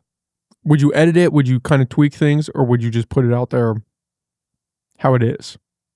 I would prefer to put it out there how it was. But this is your podcast right now. Okay. And I said, Angel, we were talking about Pursue. And I don't really want that out there. Can you cut that for me? Can you cut out that segment? Like how integral cut out the is whole it? thing. The whole thing. Everything. From the start of us talking about him to the end. Can you cut that?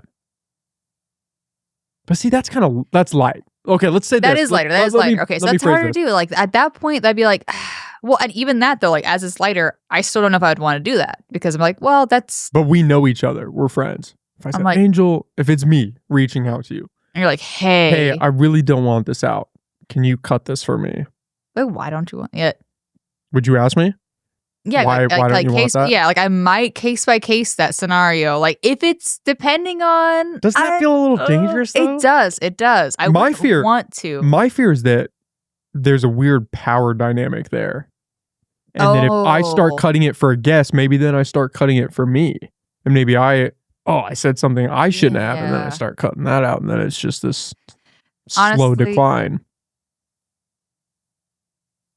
Yeah, touche. I assume that you leave everything and that you cut out dead space for like when people go pee, to be honest. That's the only time. If I've been talking, I'll leave it in. Because in the early days, I would continue talking while the guests would leave because they'd be live. I would do ones live. Yeah. And so then it would just be me sitting here monologuing for 30 seconds or whatever. Yeah, I mean, you've had me monologue before. Well, yeah, during that, like it happens. It's fine. But the cutting thing it's challenging because I feel there's a guilt associated with that. But how do you? And in the early days, I would. There were maybe 2 or 3 podcasts in the early days. Mm-hmm. But actually, I've never cut anything. But I had guests ask me to cut stuff, and I said I can't do that, but I cannot release the episode. And so there are a couple episodes that in the early days weren't published because I wasn't comfortable cutting. So I said, I can't cut it, but I'll not release it if you want. And they were like, okay. And then I realized this is not sustainable. Now, that's not an option. Yeah, it's a waste of time. Not like a waste of time, but like it is to an extent, because like that is your, like that's both parties' time. That's like all the editing and everything. And then you're not going to release this because someone said, I mean, you're always going to say something controversial, even if you're being like the most politically correct person in the world. Something is going to come out that's someone's not going to like. Yeah. It is what it is. The most like basic bitch, like easiest thing to state was ripped apart on TikTok before. Like the one thing that like my coworker found when she's like, oh like no. You did like Nick's podcast. No. And it was some bullshit about like, it was a clip about, you know, like back in the day, like my grandma hadn't had like a bank account, you know, obviously for a hot minute. And so she still had the mentality of keeping like things to sell. And I still don't fucking recall the timeline for women getting bank accounts and whatnot, but I know it's not nearly as recent as people are making it out to be half the time. But the comment field was tearing me apart of like, this person has no idea what they're talking about. I'm like, this is a vague as all heck statement in regards to women not having access to their own, like their funds, having their own funds and having like, and keeping jewelry and other sellable goods for that reason. And the amount of comments just ripping me a new asshole, I was laughing. I was literally like, that was the one thing my coworker found and was showing me that for 2 seconds. And I looked at that and I was like, they're always going to find, like, and that was like one of the earlier episodes. Like, they're always going to find something wrong. Like, it doesn't matter. It does not matter. So you're always going to have somebody on tiptoes and people are always going to talk shit. Yeah. I like, just tell people don't look at the comments. No, I'm like, God. I'm like, how old are you? 11? Like, of course your grandma had a bank account, dude. Like, come on. Yeah, you were born in 2002. Okay. Yeah, I think you're safe. Like, come on. Like, that's funny. Like, I am an old lady, obviously, in comparison. Like, difference in grandma age. That's the other avenue. Those two things. Cutting requested segments and then clipping. Clipping is a challenge for me because there's a definite value. You have to clip things to put it out there to drive people to the podcast. But also, I struggle sometimes with what portions to clip. Because obviously, you want to clip the moments that are engaging, that people are going to want to watch. But then it's like, oh. It has to pull you enough to like want to go look at the rest of the video. Exactly. Yeah. But also, that moment, whatever you're clipping, is probably what they want you to get rid of. Exactly. It's probably like the controversial moment that they're like, don't post that. Or something fucking... I had people signing waivers for a little. I need to bring the waivers back now that I'm. Did you stop the waivers? I stopped because I moved to this new studio and I don't have a printer here, so I haven't been printing my releases, dude. But I need to bring that back. Yeah, I'm thinking about this now as we're talking about this. The one thing that I've learned. I don't think you've ever signed that though. No, you said I had your ex sign that shit without a doubt though. I remember him sign that so fast. You're signing. Angel, you're good. Your grandfather did. Yeah, that was the same. Yeah, your grandfather did. We're gonna need a signature. Yeah, I instituted that. No, you should, and that should be a thing. And technically, having on recording like a statement in regards to like being grandfathered in to some degree, also can CYA. Which is... What does CYA mean? Cover your ass. Okay, you said that twice now, and I meant to ask the first time. But dude, I'm here for covering your ass with documentation. And there's one thing that I've like... One of the many things that I have learned working in general is documentation. Cover your fucking ass. You had a conversation with somebody, document it. In any regards. Like, this person agreed to whatever... Get it in writing. Even a text message, get it in writing because they started pulling those things up. Yeah, they started pulling that shit up. And I've seen like, and I thought it was like kind of petty. This is off topic a little bit, but I thought it was petty before. But I actually have started seeing this like in TikTok videos, like giving advice to people. I always was hoping people did not think that I was like doing anything shitty, but like I would recap conversations like we had in purpose. This podcast? No. Like in like, just- you know, like just in in you know, a purposeful conversation, discuss something that you had like, you know, going on like, hey, you know, we agreed like whatever it was, like, hey, to recap, and like just to make sure like to just because genuinely I had so many times where I very quickly spoke to people, and it could be like at work or not at work, like, you know, like, so it could be like staff scenario where like we're, you know, I think something's going to happen, but then like a couple weeks down the line, you know, they're like, that's not what I understood either. And so I would turn around and be like, okay. So I started doing like, hey, to recap, because there were so many misunderstandings that were taking place. People get very frustrated when that happens. And I would just, you know, send an email. And I thought it was wild recently. I like, you know, little like Facebook reels and shit I've been seeing. One of the main things they recommend people doing now, like, is sending like little like recap emails, because there's no document, like for documentation purposes. And I was doing it for a follow-up, like, hey, like, please correct, like, let me know if I'm missing something. Is this accurate? Just so I can understand. I thought it was wild that it's now also a documentation like follow-up for people to like show proof of having that conversation. But I can see that purpose as well. And I honestly would recommend just doing that if you're just trying to understand something. I can see why people got annoyed now, because I didn't realize it was also that people can do that from a meh standpoint. It could be, you know, being a bit of a shithead. And then there's also, because someone who's like trying to stir the pot could like reframe things and like, you know, say things in a shittier lighting. Whereas someone who's like just genuinely is like, hey, to recap, this is, you know, this is what we discussed. This is like what's going to happen. Let me know if I missed something. Genuinely trying to check in versus not. But both of them are still documentation. And that is important as hell heck to have and to CYA. And so if you're going to have somebody come on the podcast and you don't have them sign, you could also just send them an email. Like, and one of the things that you should include towards the bottom, which I, as someone who just tries to clarify things, is like, let me know if like I missed something, if there's any like misunderstandings, any questions. But also is a CYA thing, apparently, is that same questioning at the bottom. Yeah, I need which to is do fucking that. wild. Yeah, I need to do that now that we're talking like, about it. Yeah, like, by the way, like, just because to not that make people sure are coming out here and saying truly salacious things yet, but just to, you're not going to need it until you need it, which is why I instituted it in the first place, is because I kind of needed it and didn't have it and realized, oh, this is something that needs to be implemented. And then I got a little lax with it coming over to this new spot.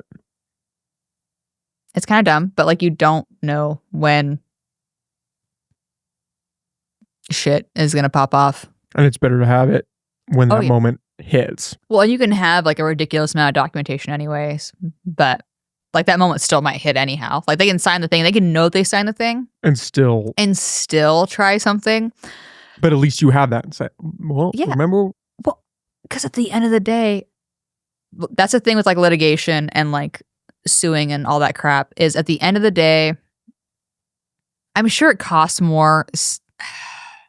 I don't know how that works. I don't know if anybody's actually, specifically for a podcast format, I don't know if anybody's tried to sue to pull their episode. Someone's done something, but lawyers are very fucking expensive. And the best case scenario, I feel like, if you're like the suing party, is you get a lawyer that only gets paid if you guys like win the case, kind of thing. And still, what does that look like? And like, are you they get like a certain amount of settlement of lawsuit to try to get your episode pulled, or are you actually going for some monetary damage? You would probably have to go for monetary damage at that point. Like, if you were serious about it. Yeah. If you weren't just saying, hey, pull the episode, you don't even or else. Have to be, like you can do the pull the episode or else, but I'm sure to get a lawyer involved, unless you have the funds, you're gonna have to have some way of getting them paid. So if you don't have the funds, you're going to also request some sort of like fee for damages. That's where it gets tricky, is because, not specifically for this podcast, but if you're on a bigger podcast and you say something crazy and then are maybe fired from your job where it starts to impact your life somehow, and then you go after Be the the hawk host. to a girl. She was trying to sue that, I believe, that guy for rights to the video, Oh, which is kind of crazy because huh. that guy, I remember I watched some reel about that where she was trying to sue him for rights. And they were asking her, they framed the question of, oh, have you talked to this guy that kind of made your career, blew you up initially? And she said, for what? Because he didn't make me. I was already this. And now I deserve the rights to that video because it was me. Which is a little crazy. Well, you wouldn't have, I mean. She wouldn't be where she is with, well, did you hear about the rug pull that she did with her meme coin? The Haktua meme coin? No. Yeah, she released a meme coin, had withheld some portion of it for outside investors or something, and then they dumped the coin after she released it, and she made a bunch of money and just fucked over all of her followers that bought the coin believing she was actually trying to do something here, and has not, I believe she hasn't been on Twitter or really active online since that. And I think there's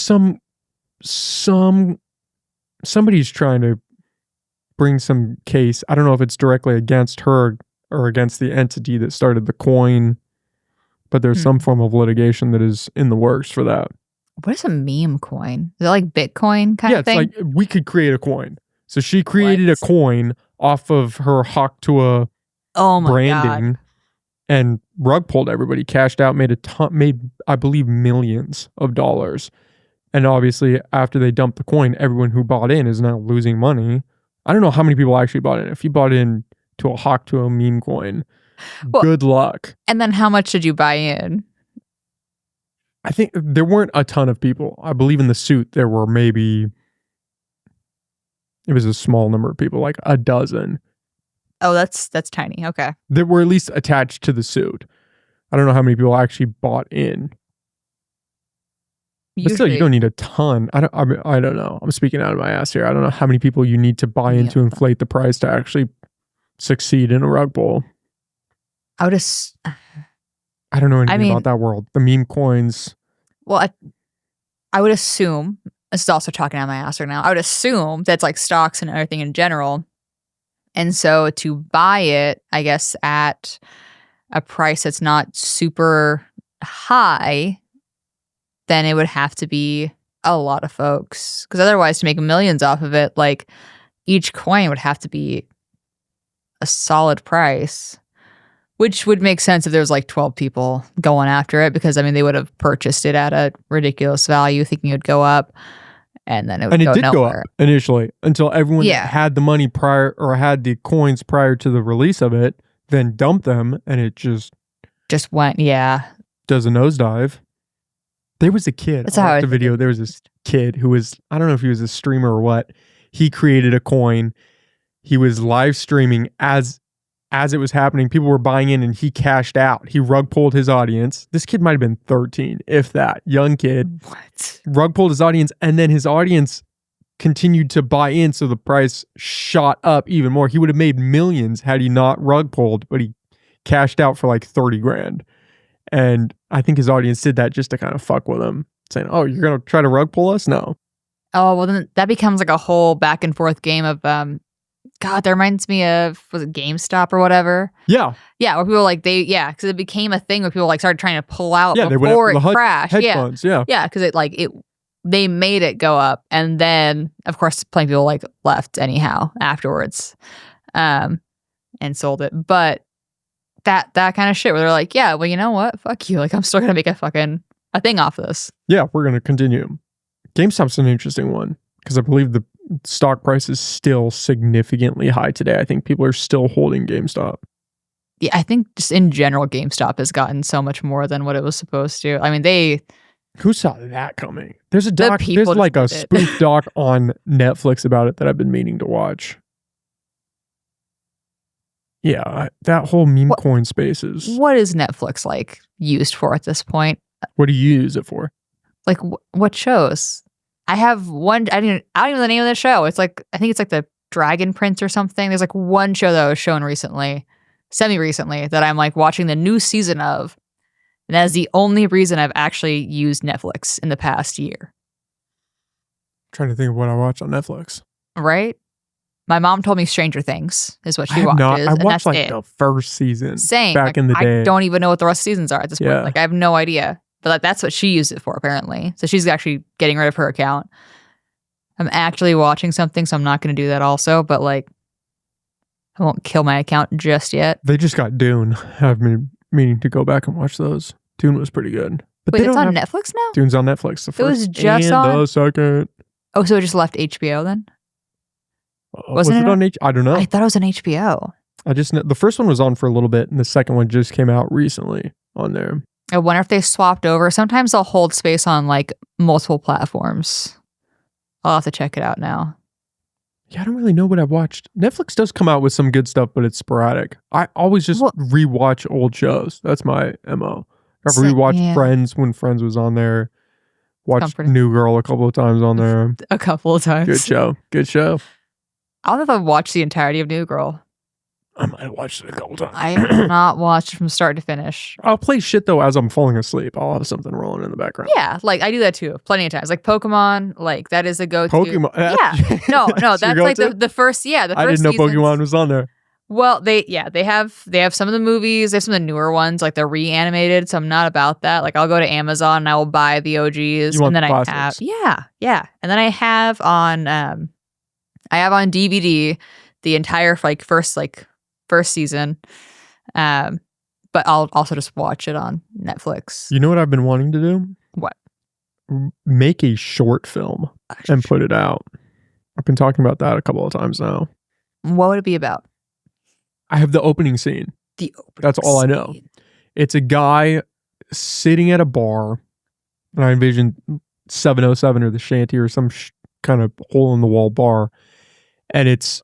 Were you going to say like a shithole first? I was going to say shithole, and then I changed it. Thank you for catching that. I was going to say some shithole seedy bar. And we're in a small town. It's different. Yeah, it counts.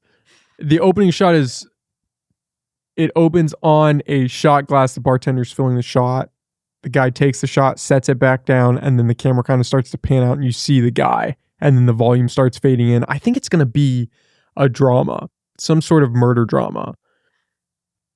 And I envision somebody's on the TV. This is the fleshed out thought as it's coming to me right now. Mm-hmm.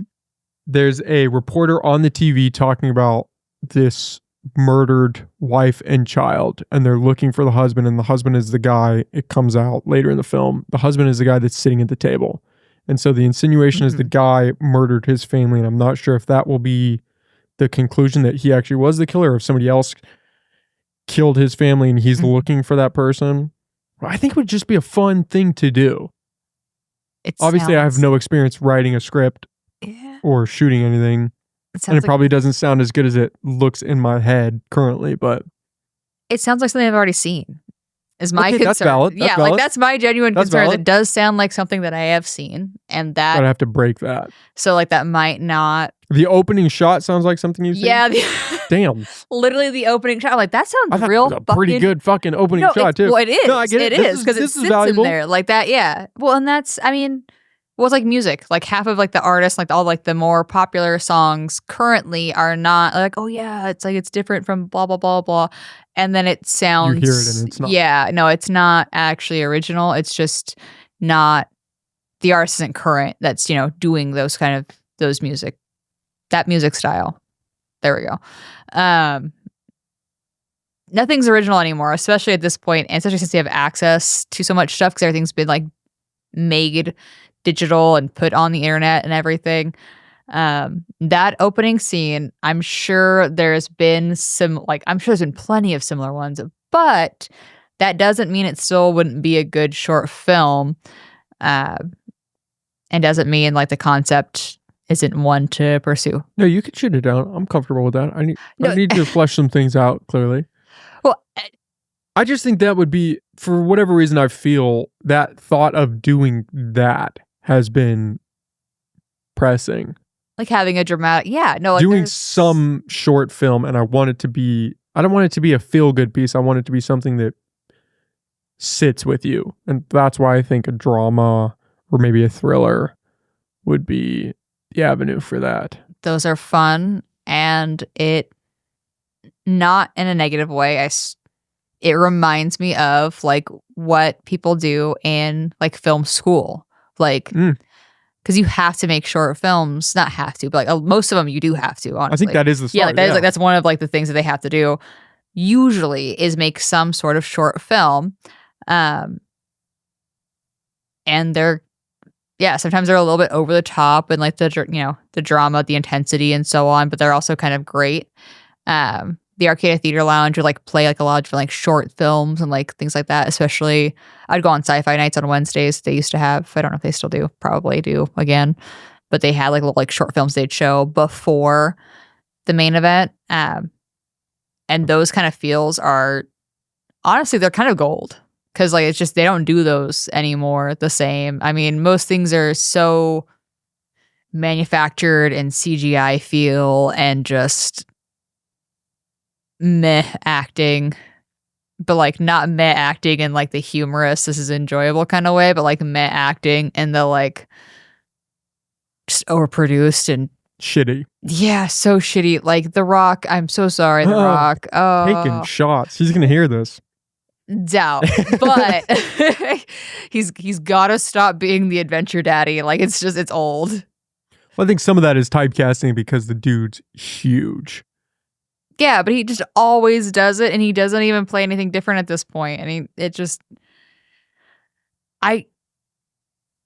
at one point, like you'd want to watch a film, like when they overdid, like remember Brad Pitt was super popular, like when we were kids. Like Brad Pitt had his time, and then like Vin Diesel had his time, and actually Vin Diesel didn't burn out like nearly as hard as a lot of these ones did, but like. And they do this with a lot of actors where they just run them into the ground to where you didn't want to watch the new thing that they were releasing with that actor in it. And it's gotten to the point where like The Rock is past like at least 5 movies minimum of like releasing him in this character role that you're like, dude. You've seen some version of this before. So many of them. And you're like, why are they still doing this? That happened with Matthew McConaughey. Oh, when he was the rom-com king, I watched a podcast where he was talking about this. Yeah. And he said he got to the point where he realized he could keep doing this and keep cashing out and making a good living, or he could try to be a more quote unquote serious actor. And he said he made that decision and then checked out. And it was a couple of years before a role finally came to him that wasn't a rom-com guy, because he was typecast as that. He was this guy. He was producing these movies that were hits, but he was in this very narrow field of they think of me in this role. And I think that's probably the problem, is a lot of actors don't want to go a few years without work, not being in the spotlight, not working. So they just, maybe The Rock, that's his thing, is he just stays in that because he doesn't want to fall out of the public eye.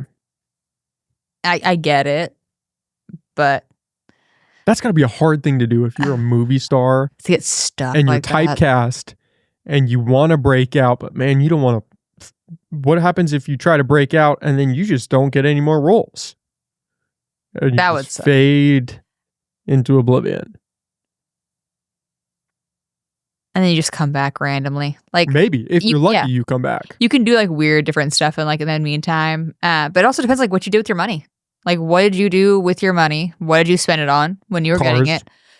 Fancy house. Yeah, like in the hills. But you didn't like buy it outright. You are doing payments, so you don't have a choice. You have to keep that up. Like, you can't just pay like the taxes, which also I'm sure are egregious because taxes are fucking disgusting, especially if you get into a higher tax bracket. Oh man, if you bought a $40 million house. Dude, I mean, you don't just like wages alone. Taxes are freaking ridiculous. Like, you try and break out of a bracket into the next one, and taxes are there to just suppress you back into the other, like, not even necessarily the last bracket, sometimes even like 2 brackets down. Taxes will just fuck you that hard. Thank you, federal and California. They really just get you. They do not want you to go up. It's crazy.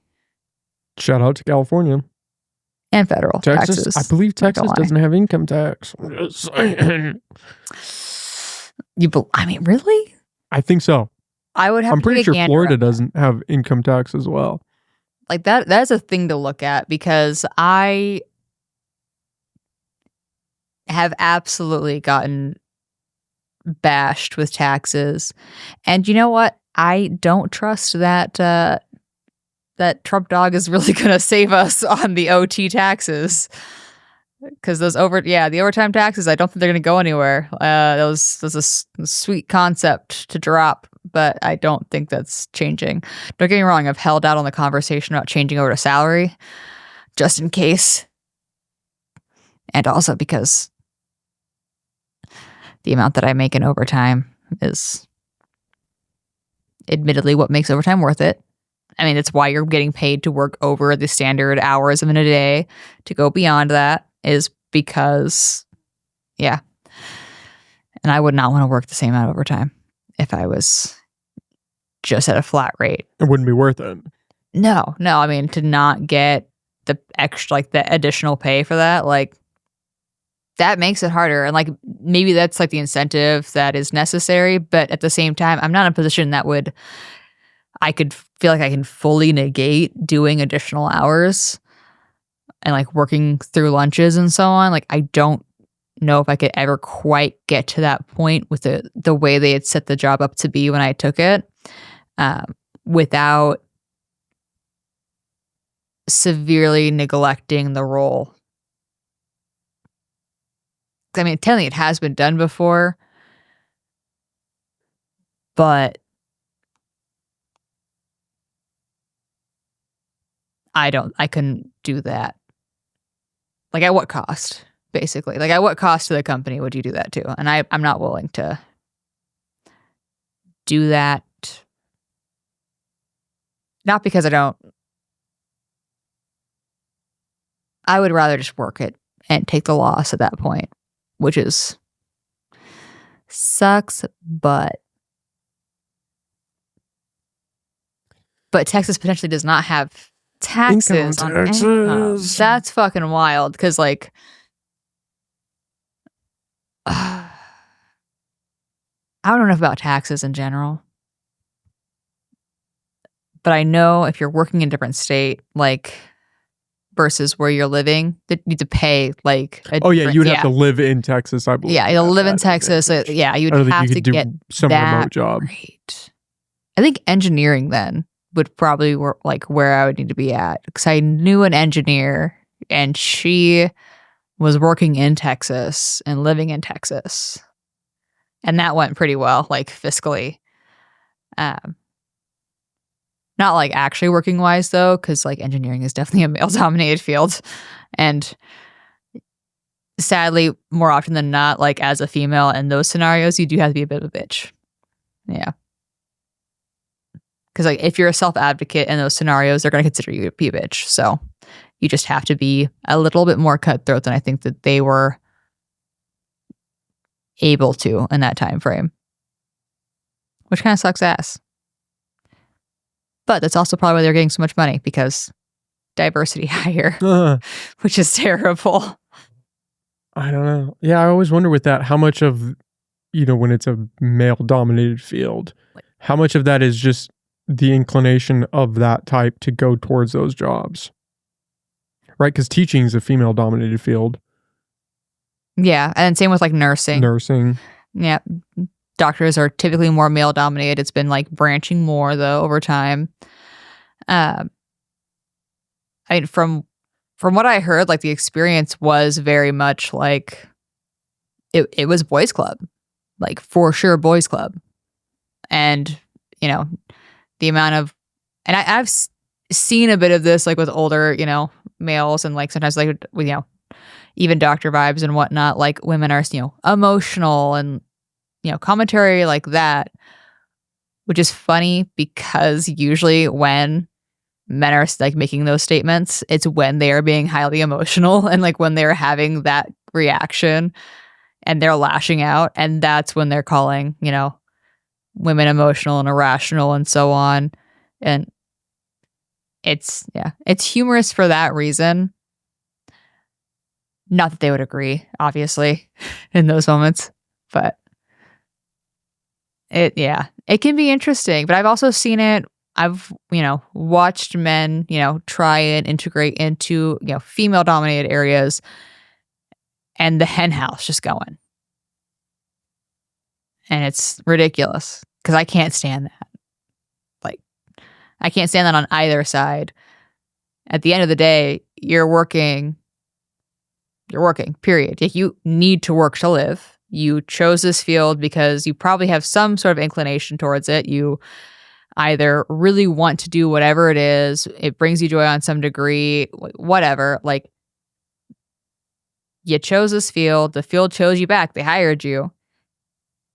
This is your literal job. And then you have people not harmonizing within it, which is just crazy every time. Because I'm like, why would you be an ass to your peer and not try to help them and just make it easier?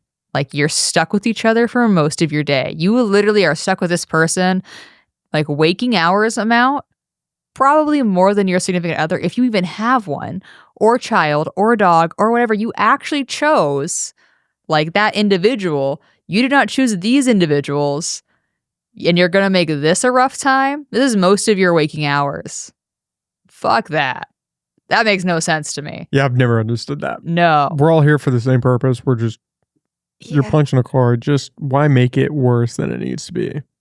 You're stuck. This is how the environment is now. Like, we have made, we've made a situation to where you have to work to live. You don't get to do a barter and trade system. You don't get to do whatever you have, like, super awesome is like only what you have skills in to trade. You have to do something, collect a paycheck, and then buy your goods. Like, you can't work, live in a little commune and do that whole system really very well, at least. There's a commune around here. Have you heard about that? Dead ass. Yeah. Tell me about it. I don't actually really know enough about it. I had a reporter guy on talking about it, but there's, I think it's up by, I want to say Trinidad, maybe. I'm drawing a blank. But there's just, these people are just living out on this guy's property. I think the board of supervisors is trying to shut it down, but I don't know if I could you do commune life? I don't know if I could do that. I mean, it's a barter and trade system. And to be fair, I don't know how extensive that commune life up there is. I don't know if they're living off the land and bartering with each other per se. That's my, like, thought of it. And I may have totally an obscure I hear view. commune, I think cult. And I say, I'm okay. Okay, like, but is it a cult? Yes, the answer is yes. Like, whatever I was going to say after that, it's going to be a yes. But, like, just being able to live with people, like, on, in an area and not have to use cash, not use cash, like, just the whole bartering and trading, like, option is kind of cool. And you can do that on some degree. What are you going to barter? That's the thing, is you would actually have to be able to spend enough time doing whatever it is to be able to barter that. Like, you would have to be proficient in that. That's why, like, there were so many smiths and the welders and all that shit back in the day, because they got good in that front. Now, what am I gonna barter? Whatever it is I spend my time on, because I mean, human beings, you can honestly learn most things that you want to learn, but you have to spend time on it. What would you spend time on? You're gonna start blacksmithing? No, God. I mean, fuck that. Farming? I could see you with a garden. I mean, or some animals. Yeah, I mean, farming or ranching, that wouldn't be terrible. Or, utilizing resources. I think we were doing a one-shot campaign last week where my character was, like, the medic, but also did, like, sewing, like, the clothing for people. This is D&D? This is like a D&D. Yeah, so it's a D&D concept, like, esque thing. It was like a one-shot they were doing. And I chose that because in this world, there were beings that made you, like, forget, like, things that you knew, aside from, like, muscle memory, obviously is going to maintain. So what I would remember muscle memory wise, and I had books to, like, learn more about, would be obviously suturing and, like, so, like, being able to stop somebody from bleeding out and whatnot, and being able to make your fucking clothing. And then I, go home if I did get my mind wiped, to be able to, read up on, like, the more of the specifics for, like, setting a bone and things like that. if needed. So I was basically like ER doc, ED doc tier at best, probably not actual doctor tier, but like that and clothing, and called it good. And then I would barter with one of the rangers that would go out and get, different plants that you can like make dyes from. And of course, my favorite people in the community happened to just be like the 13 children that we had, because those are the ones I got to continue to make clothes for on a routine basis, like on a yearly basis, because they were constantly growing, whereas all the adults were just intermittent hole patching. Occasionally would need something new, like boring, or they'd, come back from going on a trip and like happy to fix their leg and stuff. So very like minimal. But that was the kind of system, like, something to where it's with your hands, but there's also like thought and whatnot going into it, knowing how to dye stuff, knowing how to help people in an emergency scenario if they are, losing blood. I think I'd gotten shot a couple times in the game, and then we were able to get, to basically fix the issue, but I did have to like get a wound cauterized, and then another one like was a bit more intense. So it was a little crazy. Maybe we should do. I had a guy it's fun posing that I should do a D&D episode for the podcast. That would be fucking cool. Maybe we should do that. You should come in and do that too, because I obviously don't know D&D, but I have people who know way more about D&D and like one shots. I'm good at the improvising part at least, but I don't know if this will get anything flagged. I'm sorry if it does, but like Critical Role is like, they have a show that does, live streams of not D&D, but a D&D adjacent game, campaigning thing, their own game they made. So it's slightly different like rules for like rolling and whatnot, like how you build your character and everything, from my understanding. I don't watch it routinely. But they like launch those episodes every Thursday. They do live, and then every Monday they like release the actual episode, aside from like the last Thursday of the month, I think. So they do have things like to show you like how it would look. That'd be one to check out.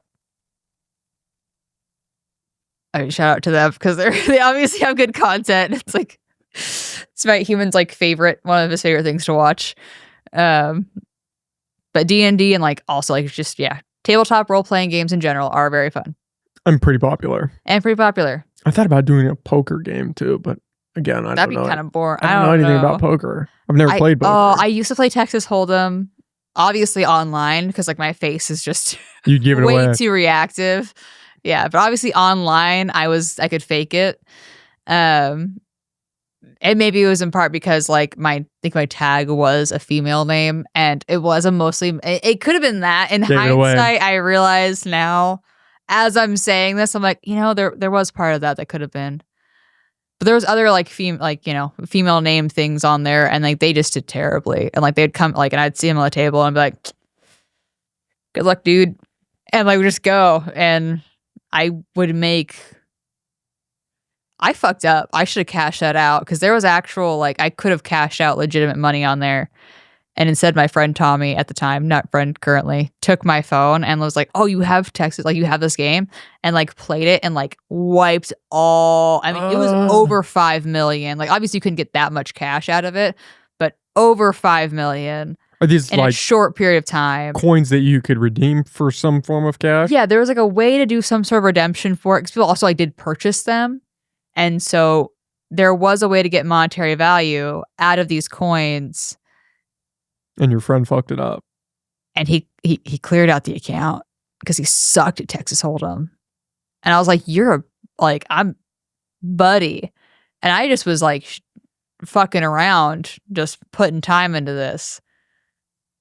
It's under my name. So like, you know what? I was going to say it was because of the female thing, but actually, no, he fucked me out of a lot of funds with my name on there. So I didn't mean anything, which means somebody probably gave him cash during those too. Because if you are down funds, people can like send you money and things. Like, this is so long ago. Like, never been much for gambling. It's just never never really been an interest of mine. Strategic gambling. That's what they say about poker. Is it's not necessarily gambling. It's just skill. I had a professional gambler on. It's a thing. Yeah. Yeah, like you can make a lot of money specifically for poker. But that's also why you get kicked out. Like, and that's why they also ban you from places. Like I was decent in an online setting. I feel like, especially if you're good with math, like I feel like my brother, if he was like in person or online, whatever, but like the way he was with math, kill it. Like ridiculous. But brain was a little different. Definitely a better mathematician than myself. So I started saying all that, and now I'm going back to the short film thing. There's just not enough time to do everything. So you have to hone it down to what do you actually want to do, because you're going to have to invest time into that thing. What do you want showed? What is the feel of the short film? Aside from obviously intense to some degree. Oh, have them drinking at, which I'm sure has been done before also, but have them drinking at a poker game. That's the starting sequence. Instead of a bar. What got me interested in the short film, I watched one. This was a couple of years ago, and I've not been able to find this film since. I wish I would have bookmarked it or written down the title or something. And I think it might have been a student short film, but it was up on YouTube, and it was this guy going through these video logs in real life. So he's, say, eating dinner, and he's got his laptop in front of him, and he's FaceTiming his girlfriend, and it's like a date night, but she's away. Mm-hmm. So they're having dinner. He's getting ice cream. He's got her on his phone, or she's on his phone for FaceTime. They're eating ice cream. They're watching a football game. All of it's through that remote medium, and then finally he's at a church. I'm not doing this justice at all. He's at a church, and he's in a tux, like he's about to get married, and the girlfriend's in a wedding dress, and then it turns out that she had cancer, and so she died and had recorded all of these dates for him prior to her dying, and he didn't know about them. So he was watching these thinking, it's the date thing with them. And that was the culmination, was that she had died, and this was like a mock wedding. He's at this church watching the final one that she had recorded before passing. And it was it might have been 6 minutes, but it was a phenomenal That sounds familiar. Incredible. And I've tried over the years to find it, to watch it again, and I can't find it. But it was great. And that's kind of what struck me. I was like, I want to do something like this. That is fucking crazy. Yeah. Great concept too. Yeah. I don't think I've seen anything like that. No, there's not. I couldn't find it. It was definitely on YouTube, but there's just so much content out there. And I don't remember what the title was. I've tried keyword searching, but YouTube is saturated. I need to get a new YouTube. What, have you messed up your algorithm? I didn't mess up my algorithm. Other people mess up my algorithm. There's a difference. Come on, I didn't do it. I did it by letting them use my Do you think about your ex a lot? Only when there's like things I'm like, fuck, that's fucked up. Like that right there prompting of like, damn, this person, like I haven't opened, like when was the last time I opened YouTube? And I was like, eons ago, because every time I open YouTube, I'm like, and this is fucked. Like this is 90% of the searches in the past, 10 years aren't even, not really 10 years, but past 7 years aren't accurate. Because they're not yours. They're not mine. It took me a long time to get my Spotify back. So it's been a while. But I was just thinking I can look up, and I was like, I couldn't. I just want to YouTube. But I don't, because there's also like the old things on there from if you look back far enough. It's the shitty things that pop up. Just when they're prompted like that. Yeah, there's prompts. I mean, you spend over half a decade. Spend over half a decade with somebody. Like you're gonna have things that take a while to go away. Yeah. Yeah. Like responses, just regular. Dating's weird in that way, where you're spending a significant amount of time with somebody, and then it can just end one day. You could spend a decade with somebody, and then just the relationship falls apart. And it was probably already falling apart, but. No, but I mean, it finally ended. Yeah. It concluded, and then it's no longer there. You just go back. You become a part of each other's world, and then you go back to being strangers. Yeah. And it happens with friends as well. Like True. there's the amount of times that I reference like even Crystal and whatnot. Like I haven't Oh God, I haven't thought about spent Crystal significant time. years. Oh my God. It happens. Like because there was a chunk of time where that was a very integral person. They were, there constantly. Same thing with like my friend Shirley. I say my friend, but I haven't seen her in eons. Yeah, I haven't seen her in years. I mean, I told her happy birthday, but I haven't seen her in forever. But they were a huge part for a long time. Like they were somebody that I saw, on a daily basis, and they do shape who I am in a sense today. Whether, it's something like positive or negative.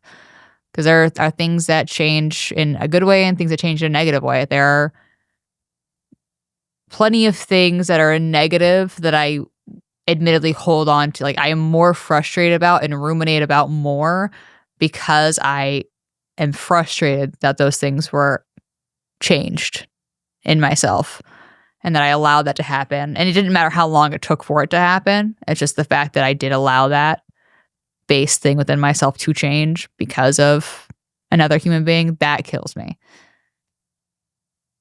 And I ruminate on that extra, which is what it is. Part of the dealing process there. And that sucks because I feel like humans do ruminate and focus on the negatives so much more than they do the positives.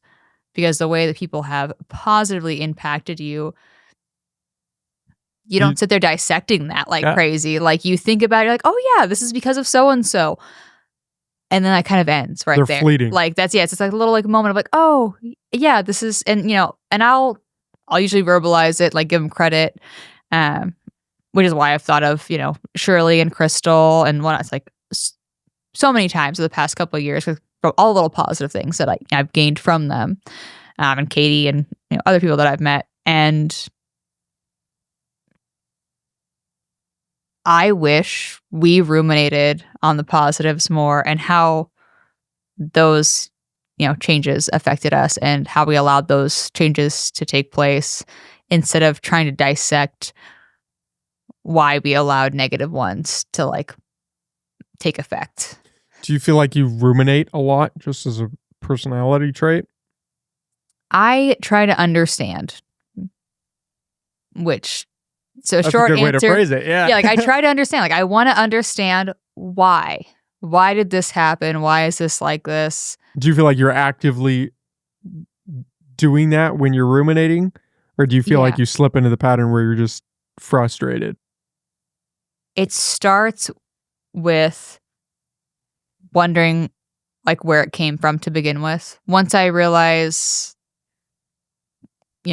what it came from when I am frustrated. It's harder to think when you're frustrated too, so it does take longer because when you're frustrated, it's like when you have a stressor going on and so on. It's like your brain's not thinking at the same pace and at the same level that it does when you're happy. You're adding a stressor to it, and so it does take longer, which sucks. But it starts with going like, God, so there's this negative thing. Why does this exist? I know, because I know it didn't always exist, or I may not have gotten to that part yet, even just in the very beginning. Like, why do I do this? And I want to find out. And more of the negative things recently, which have sucked because they're like communication style issues that I have come across recently, are specifically issues with. It's a learned behavior. It's a learned, this is something that was taught. This is something that I had to do for a survival thing. It is not, it's not something that I took on quietly either. Like I was going through it. I'm like, I really fought making this change. But here I am. The circumstances have changed. Obviously, it's not as... I'm not in such a intense situation. No one's in danger. But these things still are flagging the same. I'm catching that it's flagging the same. And I can't stop myself from going quiet right now and like not, and even pushing past it. And it's giving that frustration. I'm like, fuck, like this took, I didn't get to the point where I actually shut down like they had wanted me to for like 3 years, like literal years. I did not give them the response that was like demanded, which of course was spat in like in the face later of like, oh, well, you don't respond the way that I want, whatever. The past bullshit. But I am stuck with this thing that it was an integral part of me to actually, I'm being so vague. You are being very I'm being vague. so vague. So like I would normally be supportive if someone is upset. I'd normally, be able to offer support and like touch base and check in. And after years in a scenario where checking in, touching base, like trying to follow up, that was met with such hostility of like, don't you say anything until I indicate what you're allowed to say. To where now when I'm trying to touch base, and this is something that was like, I was so good at, like, I was genuinely good at supporting other people. I was not very good at supporting myself, but I was very good at supporting other people. That's why I was successful when I worked in mental health and so on. I was good at being there for people and getting them to talk. That was just something that I learned growing up. That was there. They broke me of that. And not for any good reason either. It's not because they actually didn't want somebody to be checking in those ways. Because one of the biggest slaps in the face, at the, towards the end of the things and whatnot was when somebody had checked in the exact way that I would.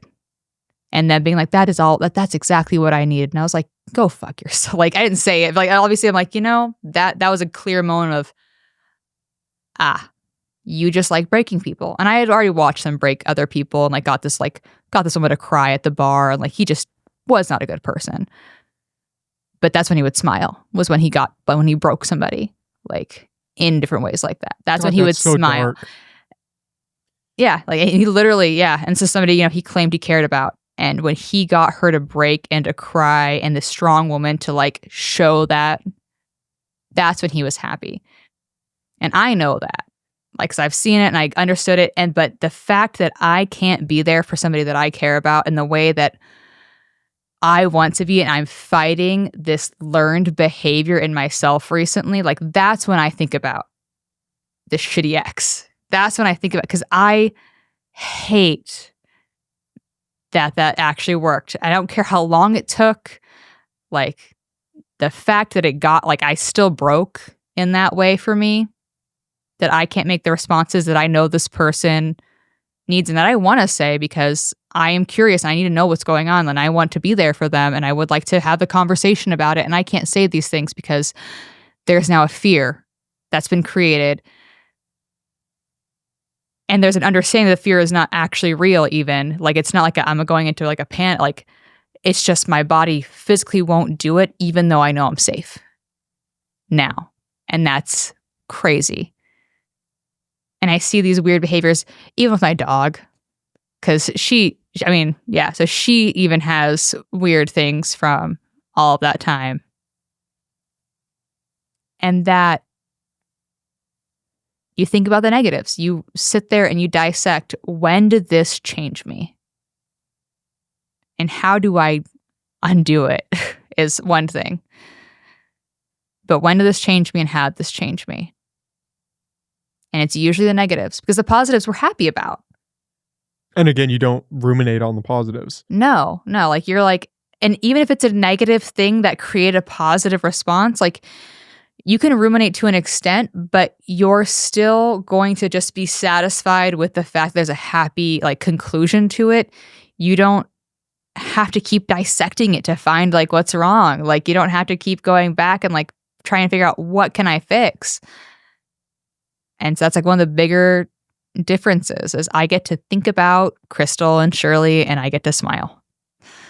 And I get to be happy about it for the moment or two that they're brought up in my brain. And when I have to think about my ex, I don't get to smile. I get to figure out what happened and how this changed, and it's just the most recent thing that's popped up in a long line of things. Because there's been plenty of things I've had to dissect just over the past couple of years, not having to be in a relationship with them. There's so much that comes up. Do you think that you ever actually hit a final portion when you're dissecting these memories? Do you think there actually is some sort of conclusion that you can draw, or does it almost become this vicious cycle where you're constantly dissecting these memories in hopes of drawing some conclusion, but that conclusion never really comes? It depends. I found a conclusion every time. And then is that the final moment that you draw on those memories, or do those memories keep coming up even though you've gotten that conclusion? So you come to your conclusion. So once I've dissected it, I also have to then rework it because I need to fix it. So once you've dissected the problem, you can understand the problem. But understanding the problem does not necessarily mean you know how to fix the problem yet. So you have to work your way back through it. You have to figure out how it functions. You also have to figure out how to put it back together to get rid of that. And it's weird, but I've done that so many times in the past, year and change, or 2 years or whatever amount of time it's been at this point. It is ridiculous. But after a certain point, it does go away, and I don't think about it unless there's like a prompting of, someone being like, oh, and you might like think for a flash second of like, yeah, I remember that. Like, I do like the heart program, right? With the DUI. And one of the things with the heart program is you're watching videos. And there was a video of like this, there's of a drunk. This guy was a drunk. He was an alcoholic. And seeing like, the family dynamic and like the wife and like, and she got into drinking more because of it and whatnot even, and being kept up. And there's a night where she's like, she has to go to work the next day and everything, and like staying awake, trying to keep them calm. It's 4 a.m. Don't wake the kids. Like this whole thing. And I'm like, things like that. Like you have like little prompts and you're like, this sucks. I did get, I had that experience. This is shitty. And you think of these things and you see these things and they remind you of it, and you process it and you get to move on. And it doesn't take long to go through that. And it does get better and it does go away. But you're always going to have stressors and triggers, I think, to some degree that can remind you of negative things. And how long you spend thinking about it just depends on how healed you are from that experience, from that specific issue within it. And when there are so many issues, you do have to just kind of keep going through.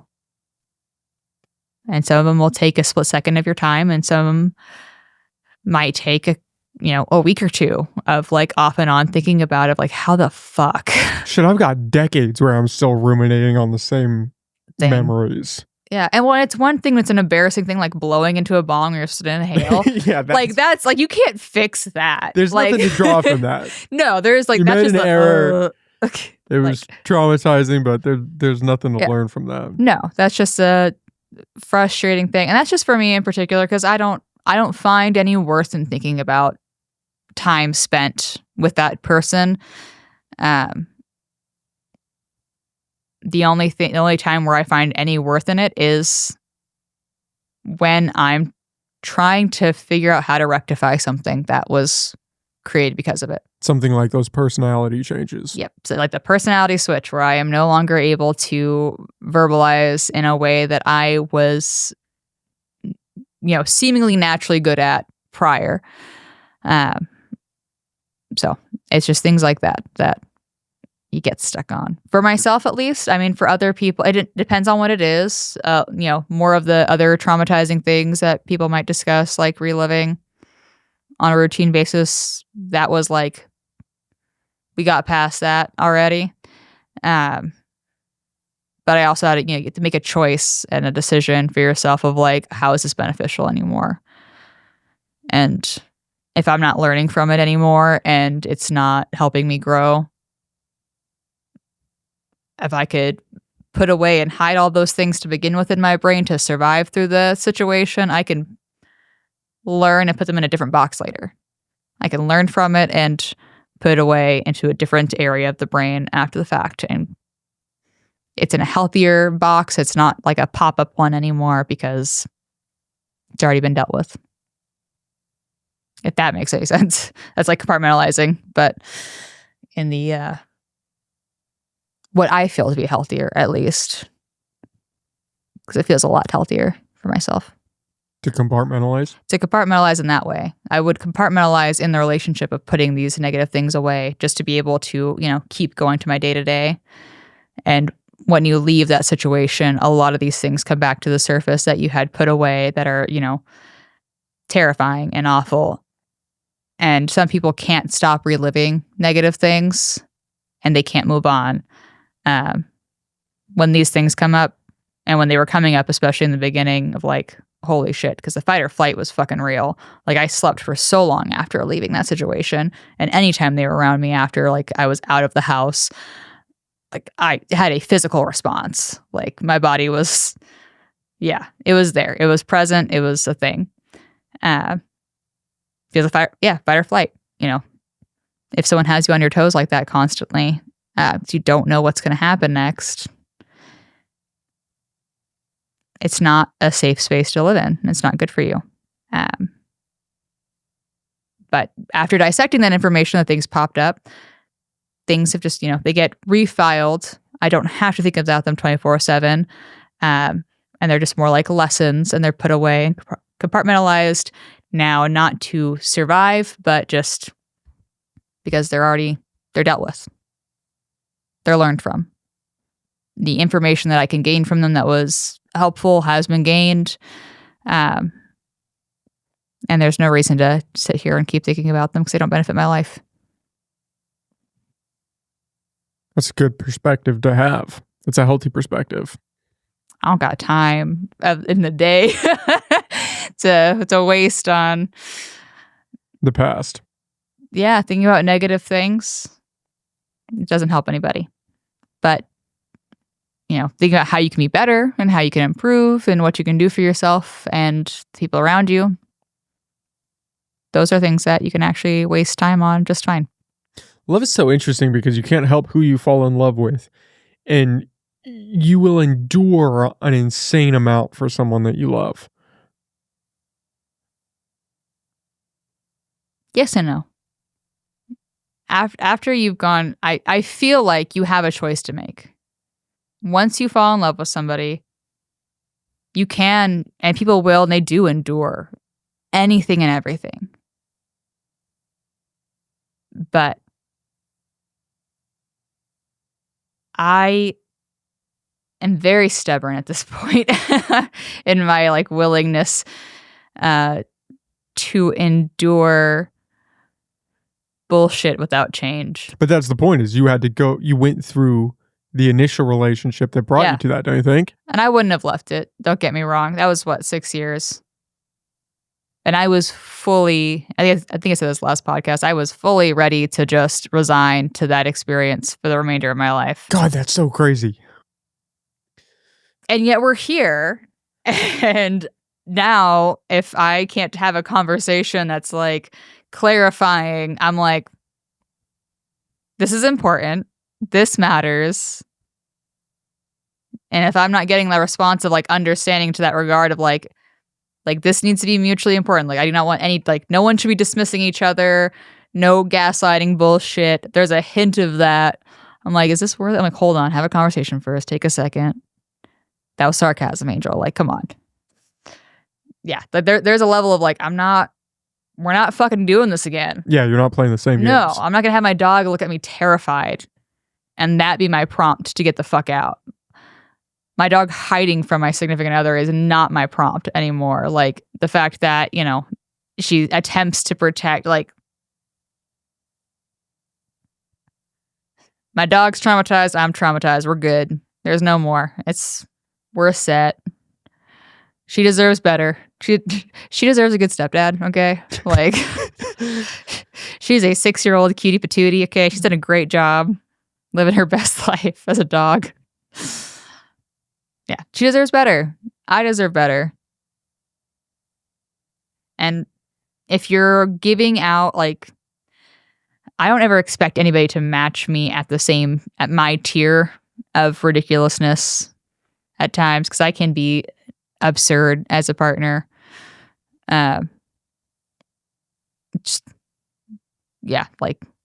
But everybody's got their stuff. Yeah, like I can be absurd. I can be like sitting there, like, you won't get your compliments. You're gonna get your, like, treats. You're gonna, get things. I don't expect somebody to, necessarily do every single thing, but I do expect somebody to give a shit. And that is like bare minimum. Like, they should give a shit. They should care. They should care about your feelings. I mean, we are not asking the world here. We are asking a decent human being here, which is very hard to find, apparently. Because I have my homegirls telling me every dude that she has, like, talked to just about in the past, like, year and a half, if she has had some form of relationship with them, has not actually been single. Really? We were talking about that today, and I'm like, holy shit. And I'm like, we were wondering, like, why is this person not settling down? It's crazy. And then we just keep finding out, oh, this one was married. Another one was in a relationship, apparently, the entire time as well. The other one was back and forth with their ex during that time frame. And I'm like, I was baffled, because I'm over here like, they're doing, like, boyfriend tier shit, like, and yeah, no, it's because they already had a significant other or even a wife.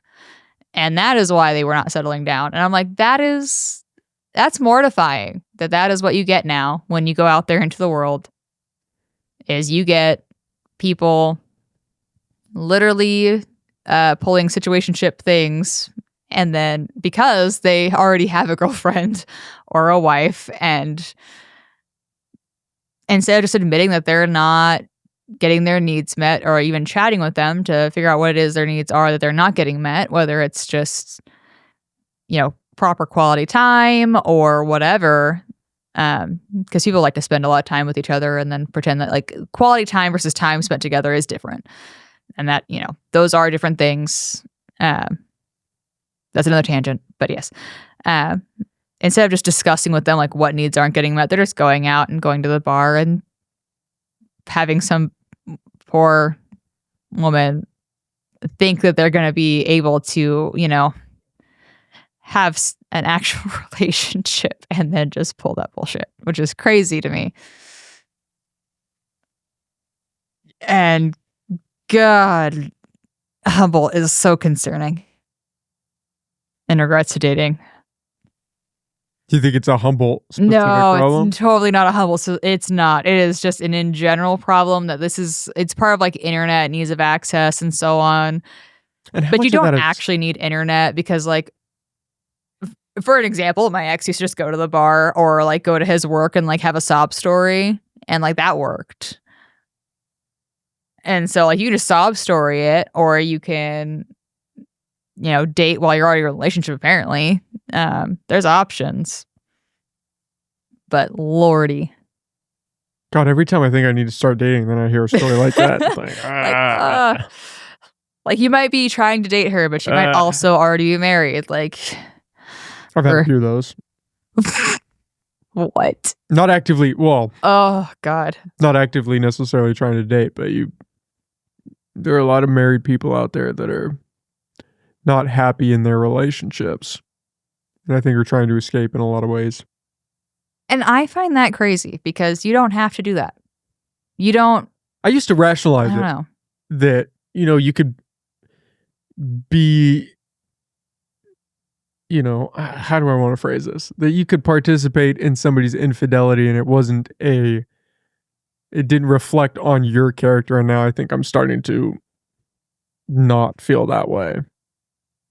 Right, because I would rationalize it to myself that, I would never cheat on somebody. I would never do that to another person. But if you're engaged with a person who is cheating on their significant other and you're aware of that, can you really create that degree of separation inside of yourself? Do you really not bear any of the blame? Is there not some mark on you for going through with it? Like, where do we draw the line here? No, if you are a willing participant, you're not better. because But you, there's see, even now I want to try to justify it a little bit because you're not the one cheating. You're not the one cheating, but you also know this person's not available. And what are you going to get from the situation? Like, are you going to get into a relationship with this person who is cheating on their wife or significant other or whatever, this person that they're committed to, supposedly? They have committed to somebody else, and they're not in an open relationship. They're not poly. Like, they are monogamous. And you are helping them break that. You're helping them cheat. And at best, what? You're going to be their next victim? What happens when they don't want to address their issues with you? What happens when you guys are down the line a year or two later dating and they don't bother to communicate yet again problems they're having or address things that they should actually address? There's a level of immaturity and lack of growth that's usually present in the person that is cheating on, and they don't usually stop because instead of going, hey, this needs not being met, or hey, like whatever it is that they need to have addressed, they decide to go elsewhere. And, best case scenario, it's a need not being met. More likely case scenario, there is, some bigger rooted issues going on with like personality disorders and so on that they just genuinely like need to have some solid ass therapy before they should be allowed near an actual other human being, especially if it's a serial problem. But it depends on like the tier system here, like immature, like boy vibes, going after new things, or are you a calculated POS? Like, you got two options. Both of them are fucked up, and both of them are going to still mess up their, significant others and victims along the way, basically, to some degree. But how they do it is going to be a little different. But some of the aftermath is going to be the same. They're still going to fuck with people's, self-worth and view and so on. Even the people who sit there and, claim that they're, unfazed by it, they know it has nothing to do with them. You can still like watch, those women or men, like when they say statements like that, and like you can see that that's not entirely true because there's this like a flicker of doubt in their eyes usually that they have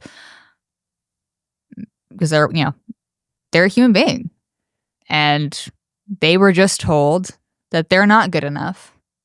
They were just told they're not enough. They're not worth having a conversation with. They're not worth that energy, and so on, that, they may have given that person or not, whatever. But, they were just told a slew of negative things with this one act.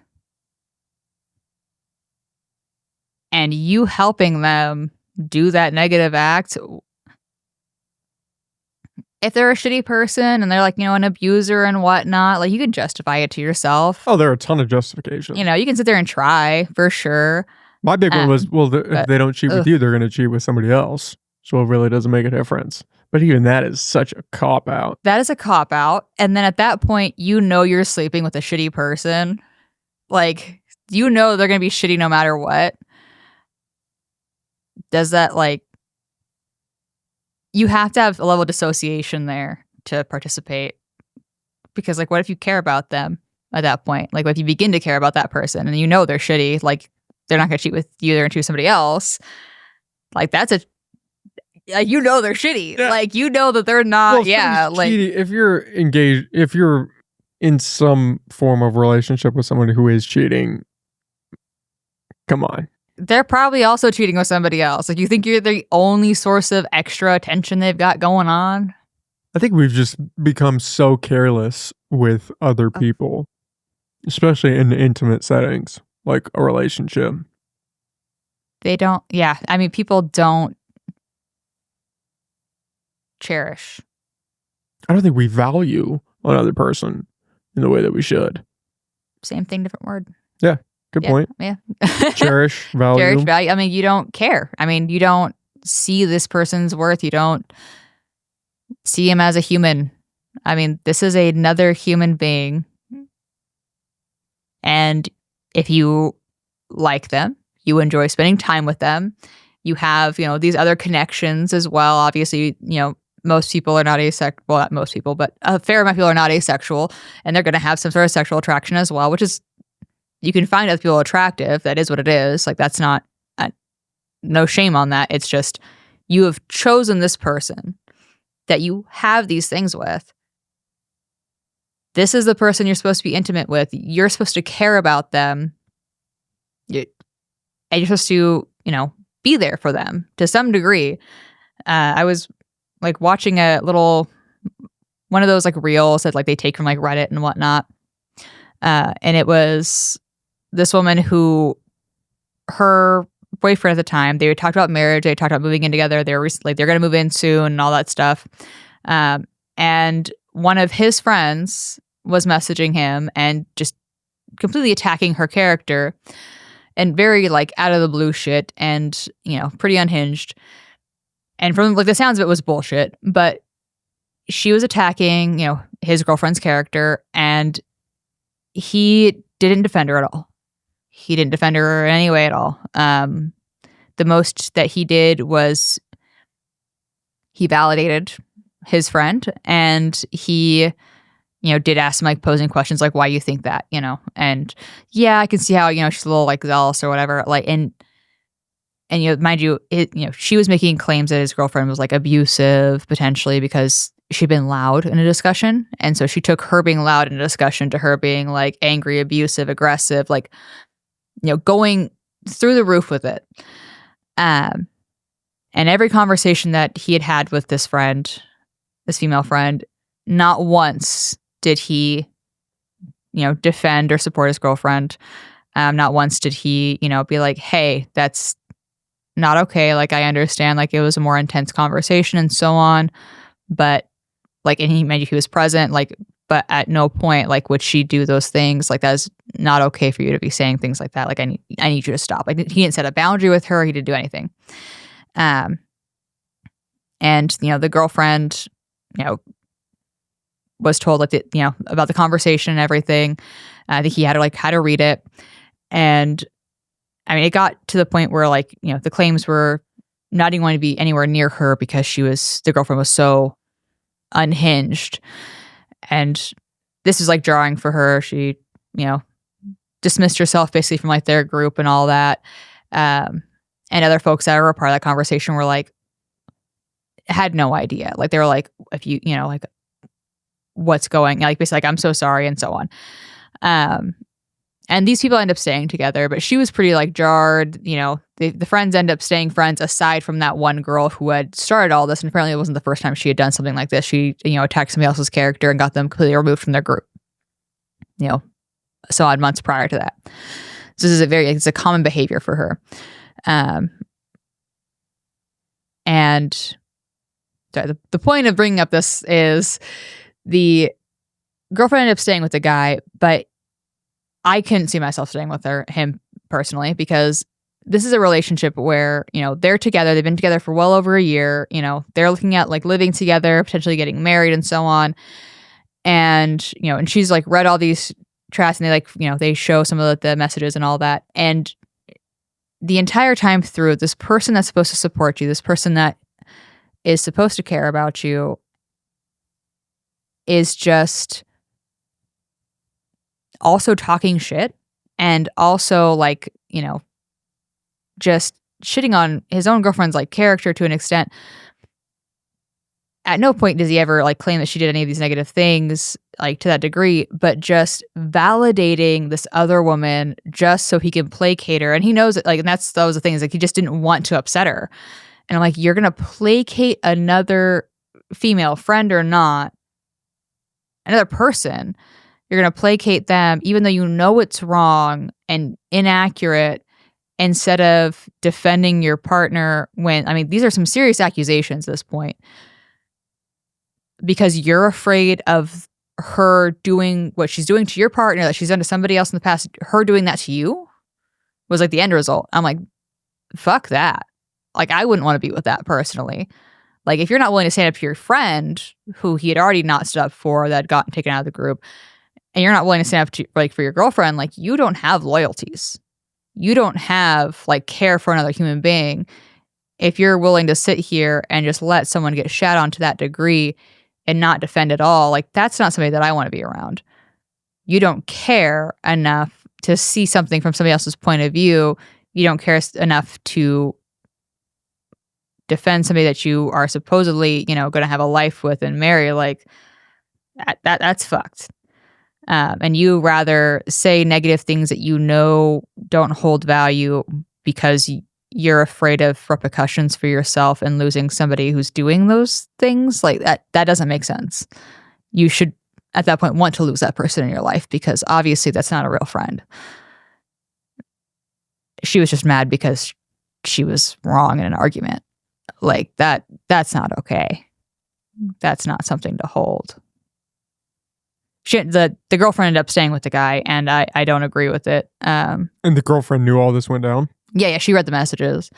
And like that's where it's kind of, and he stated like the things as well. He was like, yeah, like I'm sorry, I didn't want to be, and that was like his excuse for it. Like I didn't want to be iced out like, Chris was or whatever. And like that's crazy to me because I would ice myself out at that point. Like if I have somebody going off like that and I wouldn't be an asshole about it, but I would shut you down. Like you're talking, like even just about like a friend, like you're going to say negative things like, hey, like I don't think they would ever do that. Like I've never seen this. Like this is news. This is information. Like I'll check in about it. But that's a lot. It's a lot to be just like throwing out accusations like that. I won't be an asshole to you, but there will still be a boundary. Because, yeah. And then if it's something that I do know about, where it's closer to home, especially, which for his situation would be like that's a hard pass on interactions there. But that's also, you should value your friends and you should value your partner. Yeah, that's not a good sign for the relationship. No, not in the slightest. Yeah, I mean, like I listened to like the responses that he had and whatnot. And I'm like, that's a mid dude, my friend. Yeah, that's just lacking character or spine or a lot of things. If everything just comes down to like how somebody views you, I'm like that to me is a red flag. Like the world around you, how they view you, like that only goes so far. At the end of the day, like your actual character matters a lot more and your actual morals matter a lot more than somebody spreading things and saying whatever or like prioritize where your energy lies, man. But there are obviously some beta males. Well, beta people. Just in general. I don't think I've heard like alpha female release. Yeah, That sounds like beta. There's some out there. There's some alpha females. Maybe a little extra testosterone in their system or something, but... Touche. But yeah, like that phrasing. Yeah. And so, I don't know. I see the same thing when... when it comes to people cheating and whatnot, like... Obviously, they don't value their partner, and why would they value you? If you're a participant to cheating, you're kind of giving yourself a lower. Yeah, I was going to say maybe you don't value yourself to some degree. Yeah, if you're a participant in it, I don't know. Well, and how uncommon is that to not see your own value, your own worth? Like, how common is it to have shitty experiences and genuinely wonder about your own value, your own worth, because people treat you a certain way. How hard is it to struggle with that? It's a pretty common struggle at that point. Cheating is not uncommon. People, using folks to cheat is also not uncommon, and not telling them about it. And to find out that you're the person that got used for that, and like that's how they viewed you. And to find out that you've been cheated on, and then to find out that like the people that they coerced into helping cheat, thought of you as this monster. Like, how are people not supposed to have self-doubts? How are you not supposed to question and wonder and be more susceptible to being a part of some of these negative things when that's the perpetuating situations that we're in. It's just living in 2025. 2025. Yeah, Not current year. 2026. Yeah, Not sorry, yet. Next year. My bad. Next year we'll be at 26. But yeah, current year. Let me get our current year. How do you not end up like wondering at times? And you don't have to have those experiences to wonder, man. Like, just remember being an angsty teen and having no idea like what your purpose was in life. You don't have value yet. You haven't made any value yet. You don't even know why you're here. That's like the human fucking problem. Finding value to their own existence. How to be a human being 101. And how to be a human involved with another human. Good luck on that one. Yeah. Yeah. Because like the human you're involved with, are they involved with like 3 other humans though? Or like... Yeah, that's a fucking scary. Oh. What are you going to do? You're going to psych yourself out, constantly worried if your significant other is cheating on you, or you're just going to enjoy the ride and cross that bridge if and when you come to face it? I mean, the latter. Yeah. That's the only way. Like, that's the only sustainable way to go through life. I mean, you can't really do anything else. I mean, the latter, I hate the latter. Like, if there's anything off, though, and you've, like, gone through shit, it doesn't matter what's off. Like, the flag's up. If you're dating someone who's got trauma, like, don't hide anything. Just don't even bother. Like, it doesn't have, like, it can be innocent, but you're gonna spark some anxiety, my dude. Just don't even bother with it. Just be honest.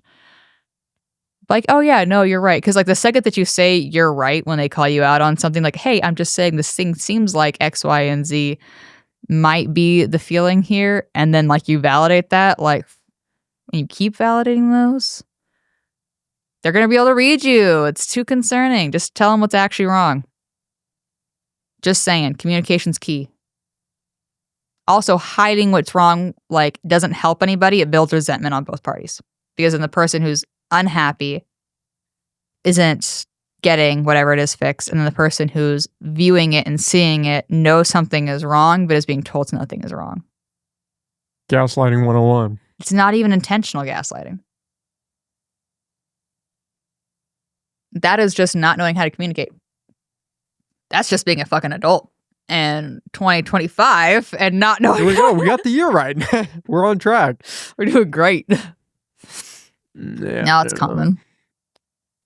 Sadly. People don't communicate well. Because that's not what we're taught. How to, like, we don't know how to do taxes. We don't know how to communicate There's properly. A lot of shit. But we sure as hell used to know what, the powerhouse of a cell was at one point. Mitochondria. Yeah, that one. Yep.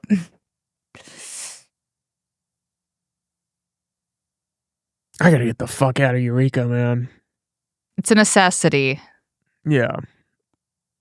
I was looking at those classes, and some of those, be a nuke med tech, go down to like, maybe go down to Chico. Chico would be nice. Go over to Reading. When it's not on fire, it's nice down there. Those fires are pretty rough. Yeah. Yeah. I wouldn't want to be in LA right now. Sucks. That would suck, yes. Do you think you'll stay here? No, I need to do things that I can't do here. Which includes the problem is it's nice here. Like, it is a nice place. I might come back. Yeah. Like, buy a house, rent it out, like, while you're away. And then come back and hopefully not have to kick somebody out of it. Yeah. Hopefully like, they just leave and then you can move in. Well, like, if you can time it correctly, you can, not evict not somebody. have to evict somebody, or, have enough income, you can just buy another another spot. There you go. There you keep go. renting out that one. Yeah, keep renting out the other place, manage it, get that property manager cert going. You can actually manage it, like, legitimately. That's the problem. This is the place you come back to after you go out and build a life to some extent. I would absolutely come back to Eureka. It is gorgeous. It's a beautiful place. Great air. I mean, it's got more than just good air. Like, I swear. But the air is a great selling point. Are you kidding me? My lungs much prefer it. Either that or Eastern Oregon when it's not on fire. I'll deal with Oregon is nice. Oregon's nice. I thought about living in oh God, not Medford. I did think about living in Medford. Eugene. Just because I like the college town vibes. Yeah. There's a lot of greenery there. Same with Sac. Sac has a lot of trees in the city, and it's kind of a nice mix. Yeah. Well, then you're still in California. So if you wanted to go back to school, which I do, that Sac is a place where you actually could, get cheaper. Staying in state gives you cheaper tuition. In-state tuition. Fuck. Sounds like you're going to Sac. Or Chico. Or Redding. Yeah, we'll see. Somewhere probably within state just to save some money. Yeah. Not a bad decision while you're in school. Save some cash and then you can go wherever you want to go afterwards. Makes it a lot easier. Yeah. There's not too many. No, actually, that's a lie. We do have a lot of different schooling opportunities with throughout California that you can choose from. Nothing against universities. They're just really expensive in comparison. You think you'd do a state school? Yeah. Yeah, no offense. I mean, they're great. They have awesome stuff. It's just if I can walk away with the same piece of paper and the same, pay because of that same piece of paper and the same knowledge base, which is really what matters is the knowledge base, let's be honest. But same knowledge base and credibility because it's, the same, they have the same accreditation. That's why all spend matters. more money? Yeah, it doesn't make sense. If they have the same accreditation, you're just paying for the brand. Yep. Which is ridiculous. Yeah, as long as they're going by the same thing. Because it's not the same as not every ultrasound is the same. Not every, thing's the same. Because it does matter what accreditation and what thing is backing it. Because what are your criteria that you're meeting? And that is something that I have learned working in this field is that part means something. The school itself or the location itself can have something to play with it, but it's not the same as are they held to the same standard? Because at the end of the day, if you're held to the same standard, they had to prove they met it. So that's worth it for me. That's enough. I'd take it and not pay as much money. Yeah, triple the amount. Yeah, cross off one, go from 6 figures to 5 figures or whatever. Makes a difference when it's time to pay. Oh, yeah.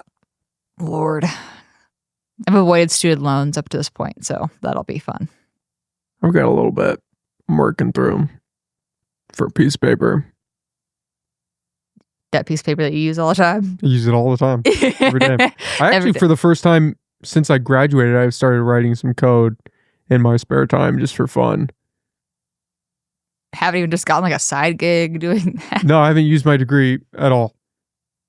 That is great. Yeah. I try not to think about that. I'm so sorry. Thanks for that. My bad. Listen. You've done a great job not using code. You've been doing podcasts for literal years. I know. For over half a decade. Wow. When you put it like that, it's kind of... It's a chunk of time, my dude. It is a serious amount of time. It's a serious amount of time. That's a serious amount of time. Too many hours of my voice. Of your voice. Out in circulation on the internet. I vibe that. You got a decent chunk in there, too. I got more than I expected. Yeah. You got a decent chunk. That's honestly how I explain. It's oh yeah, I'm gonna do a podcast. Like, oh, podcast, what about? And I'm like, yeah, it doesn't really matter. Whatever bullshit. And I'm like, this is how I hang out with my friend. I know. I got to get that's maybe one of my resolutions for 2025 is to actually spend time with people outside of these four walls. if that's the case, then I don't even know why I said yes today. Like I had other Thinking, what, you could options. we There are can other ways hang to out hang off out. the Like, podcast. what? I've got Fuck. it's consumed everything. This is my only social interaction nowadays. And it's probably been that way for quite some time. Structurally. No one joke. way. There was a warning of that. Like I think towards the beginning of like this is how I hang out with friends now. Like you'd mentioned that like podcast 1, and I was like, that tracks. Like Dustin and Kaz have been on quite a bit, and I was like, yeah, that makes sense. And I think that's the only time I lifted with Kaz at the gym. Mm. And I've seen them at their weddings. But outside of that, I mean, I don't fucking... At their wedding. Yeah, I know. Crazy. It still trips me out. So cute. They're parents. Yeah. Wait, what? Well, not Kaz's parents. Kaz is a pair. Okay, I didn't know Brady that. didn't Yeah. marry her parents. Okay, yeah, I knew that one. Dustin's not there yet. Yeah, I think I saw Braden, but like coming up on a year ago, I want to say at his work. Yeah, I need to get labs done. Mm. Yeah, and I was like, I'm gonna go to a walk-in lab that I know got me. Yeah. Yeah, and then of course seeing like multiple people I knew, I was like, ugh. Well, like the reason I think I was just stressed out, so I was like just verifying that I wasn't pregnant. So of course that's a flag. Oh. That's a flag way to do that. I'm Yeah. we're good, right? We were good. We were hella good. But I was like, we're good. Why'd you Okay. get labs? Why didn't you just take a at-home test? Because I also had like I work with ultrasound techs, so they're not like OB ultrasound techs though. Like they're for veins and arteries. So they were, gandering for me though. And there's like a little bit of abnormal tissue, which also looks similar to like what it could look like if there was something. And so like I'm freaking out. Yeah, They got that's a me fuck freaked me out. moment. They got a great picture. The size of the thing matches like timeline for my last period. I mean, they were going. Okay, so they had me nicely freaked out. So I went and I saw them like that lab probably like 3 fucking times. Just like to really make sure. And then like finally we had the period. I was just that stressed out that I missed one. Which I'm sure part of it was probably just the stress of that. Oh, yeah. Yeah. Of like I can't do that right now. I'm like, there's no way. That is a sobering moment. Yeah. Which actually, okay, this is fucked up. This is like one of those things of like, at the very least, it would have been like not previously.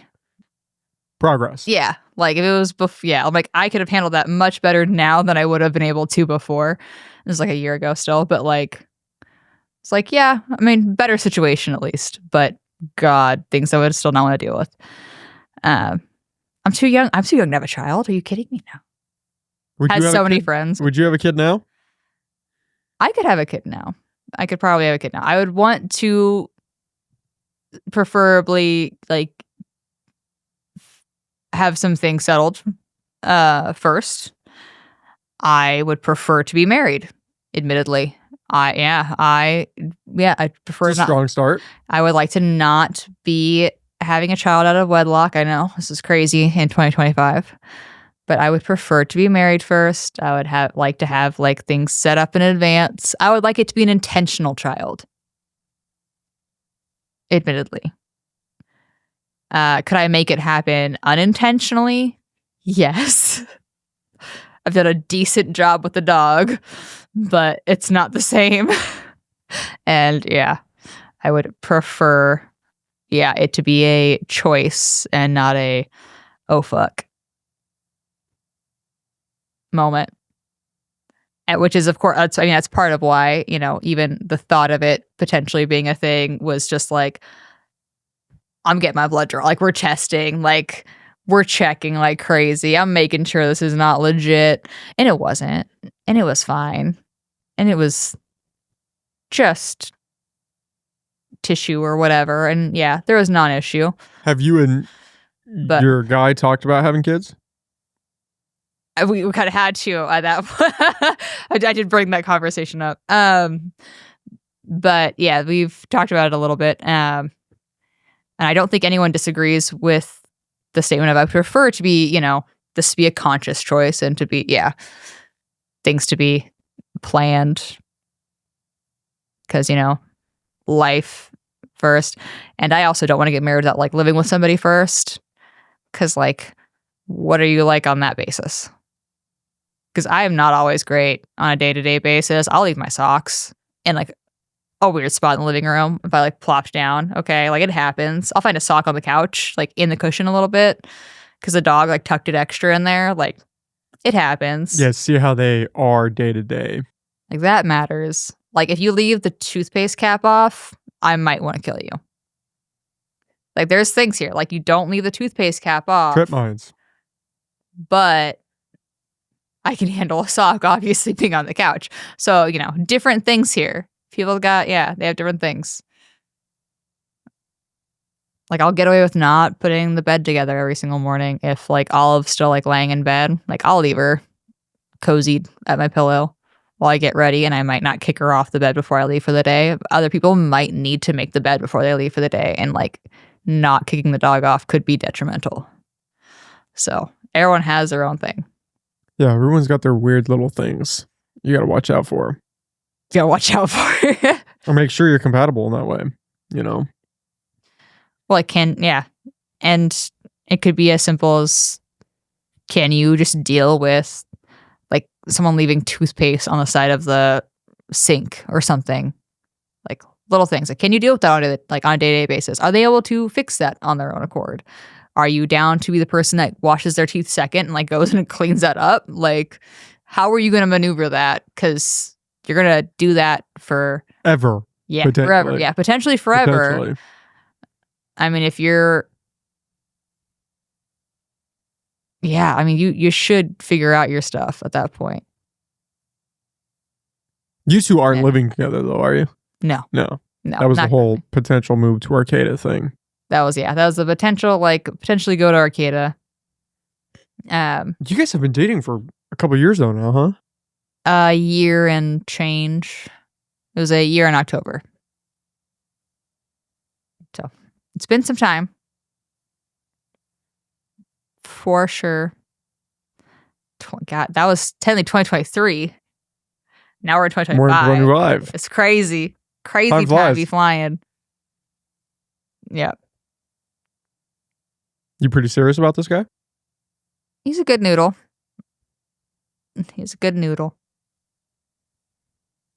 And there has not been any point in time where there is something that like needs to be addressed that is not addressed. I don't end up in a situation where if something's bugging me, if I try to bring it up, like there is there's no gaslighting shutdown. There's no refusal to, accept responsibility or anything, even if it's something that's like, I could totally make a situation myself. Like people do that, but there is not a like deflected, like shitty thing, even if there's like a concern of like, for instance, if like me vaguely attempting to bring up a conversation, but not being able to talk and be like, okay, this bugs me because there's been avoidance.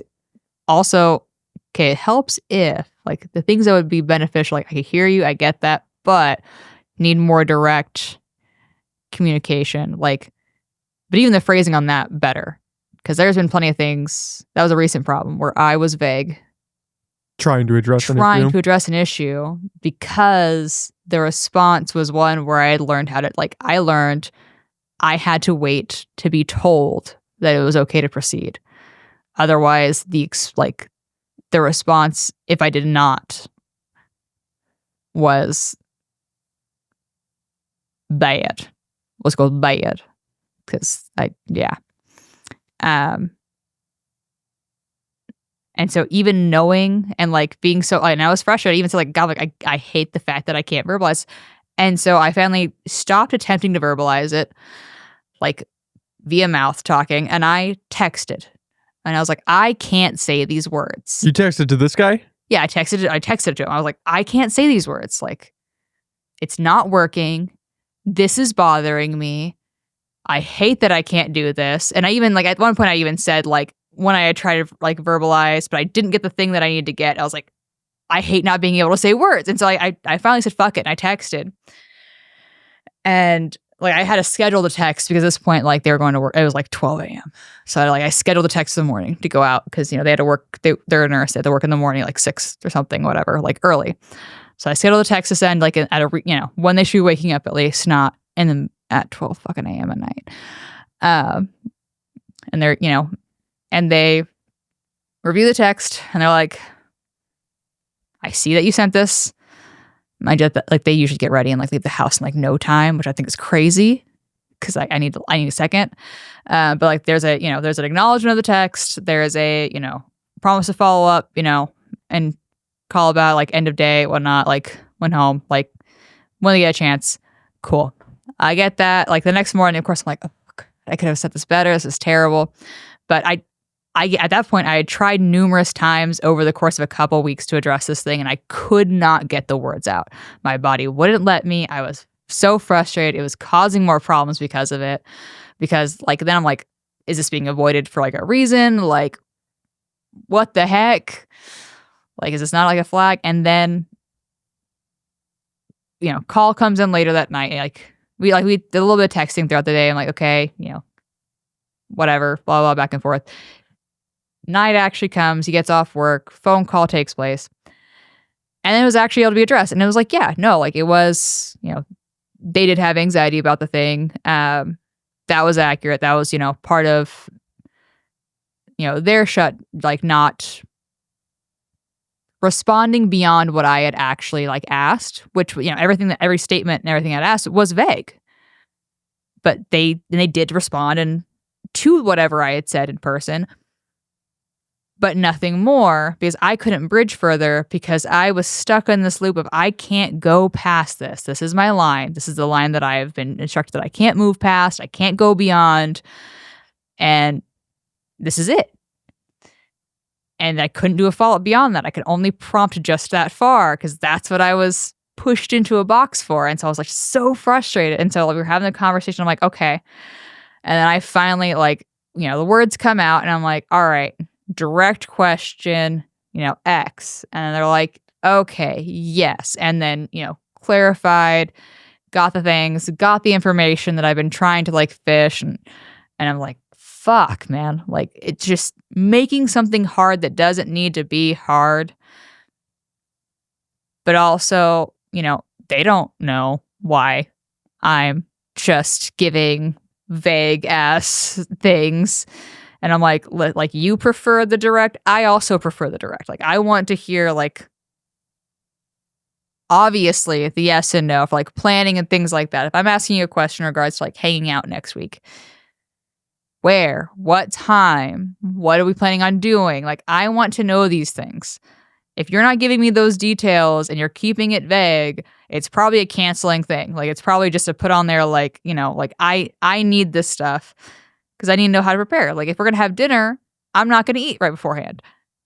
If we're not going to have dinner, I'm fucking eating 5 minutes prior, okay? Like so I'm not an asshole. Like these are necessary things to know because so you can plan properly. And I can't ask those exact questions if I'm in that weird limbo spot. But they did a great job, and because I couldn't verbalize and had to default to the texting. Well, had to, but also kudos to you for doing the text because you could have just defaulted and stayed vague, even though it was bothering you. So although you couldn't be direct in person, at least you were able to make the progress and send the text. That's a step forward.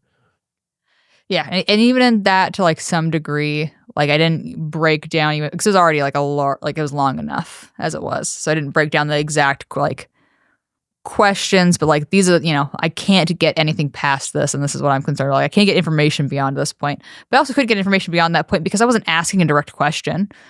Like even if I gave direct information of like, oh, I prefer this, which I mean, some people will then respond with, oh yeah, like I also prefer this.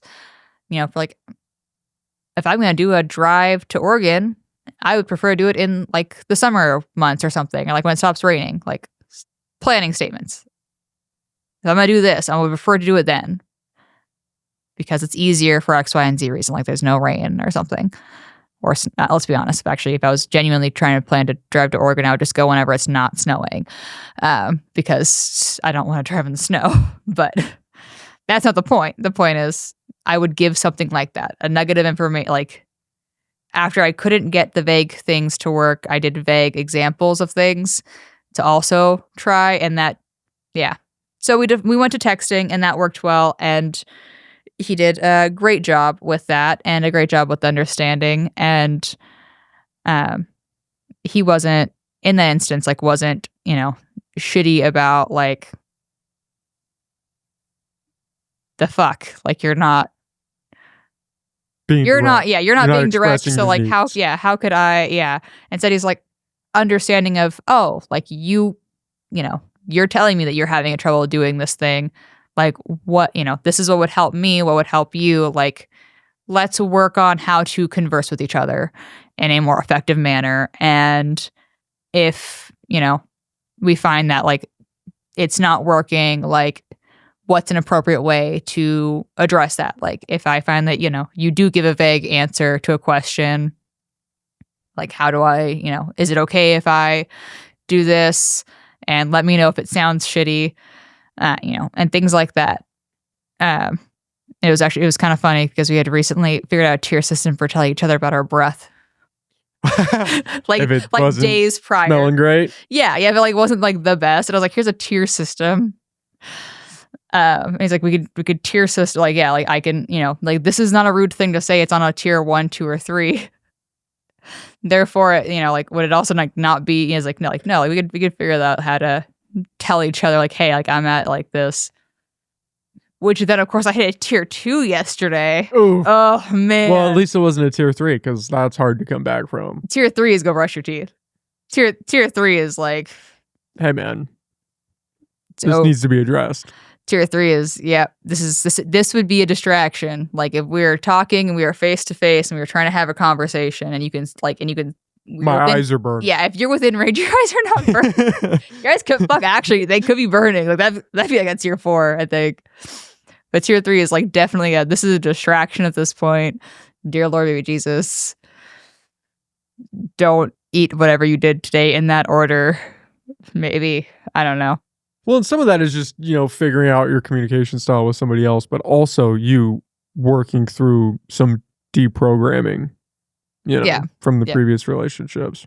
So there are things to learn, because there's like and that's where that deprogram, like that came into play earlier, and that was like the recent frustration was like, like I definitely have to work through, and I know, like, and I can see why, like, and where it came from. Like if you are given a situation where you could have a response that would put you into a not safe space, that is enough for your body to not be willing to go past that in the future. Yeah, you're going to stay in your box. Yeah, like you learned that it's not safe to go beyond this because of the responses and to wait for, a cue, then you're going to stay there, which, I mean, it sucks because even if you know that person isn't going to give that cue and they're not going to be unsafe, and you feel safe, you're not on edge, you still can be stuck in that box, which is the thing that was crazy. It was a paradoxical feeling to not be able to move past that, but to also know that I wasn't in danger. Like not being stuck in fight or flight and being like, and that was more frustrating, if anything. I was more frustrated with myself for not knowing that it was, this person's not going to pop off. They're not going to go into like the, cue video from Heart of like dad going into drunken rage or whatever. Like you're not going to get like some crazy response like that. Like you're good, but you can't move. You can't go beyond this point because you know that you have to wait to get an indication. When I hear you reflect on those moments, I think back to the night we were all together on how I wanted to say something to you, but wasn't sure if it was my place. And I'm constantly tormented by that idea of I should have bridged that gap and pulled you aside and said, hey, are you okay? What's going on here? I don't think it would have changed anything. I don't think it would have changed anything either, but I think maybe me doing that would have let somebody's here, just at least in the periphery. If I don't know. You never know. I don't. Yeah. I don't think it would have changed anything, and maybe that's some of that is selfishness on my end of just wanting to have helped in some sense. But I don't know. But you also You don't want to see one of your friends going through something like that. You don't want to. No. And obviously, I didn't know it was to that extent, but there was enough that I had felt at least the inclination to think maybe I should say something, and not acting on that was not great. I mean, you'll never know. And that's the shitty thing, is like no one will ever know what goes on aside from what they see and what they hear. And for some people, I mean, seeing me, like some of my coworkers seeing me prior to like me leaving that area, like in the direct time frame before it, there was one in particular where we had gone to his house, and I remember literal screaming, the doors to the car opening, going, walking up to the door, and a whole new person coming out. And I almost believed like that person for that a couple hours. And then we exited the door, like to their house, the door shut, and the switch flipped again. And I'm like, right. And the car, got back into the car door and right back to the same, like, and then the full ante up. And I saw that person again, that coworker, because they had left, and they saw some of like, just the effect on me, and like the lead up to vacating the premises, because of like the lack of sleep and the situations that had taken place. And, some of the other coworkers, even like I had people offering me a place to stay. I had somebody almost like I didn't go to work on time one morning, and I had somebody like literally calling, and I missed their first call, and they were getting into their car to drive over to the house because they thought that I had been hurt. And that, and so for him to see like the coworker that had left, that is no longer works there. I mean, it is one, like you don't know, you never know what's going on. You never know what people are experiencing. And it's jarring sometimes to see that stuff. And I have a current employee that like he's talking about his friends that had recently broken up, and she's off and got married like right away, like 4 months later or something post breakup, and he's just shook because as far as he ever saw, like they were just a super happy and healthy couple in public, and that's what like everyone had seen. And interestingly enough, like there was plenty of like abuse and reactive abuse within the relationship, but people don't see that. Yeah, like you don't see get what's going on behind closed doors. Yeah, because you're not supposed to. Like that's the whole thing about it. Is there's usually.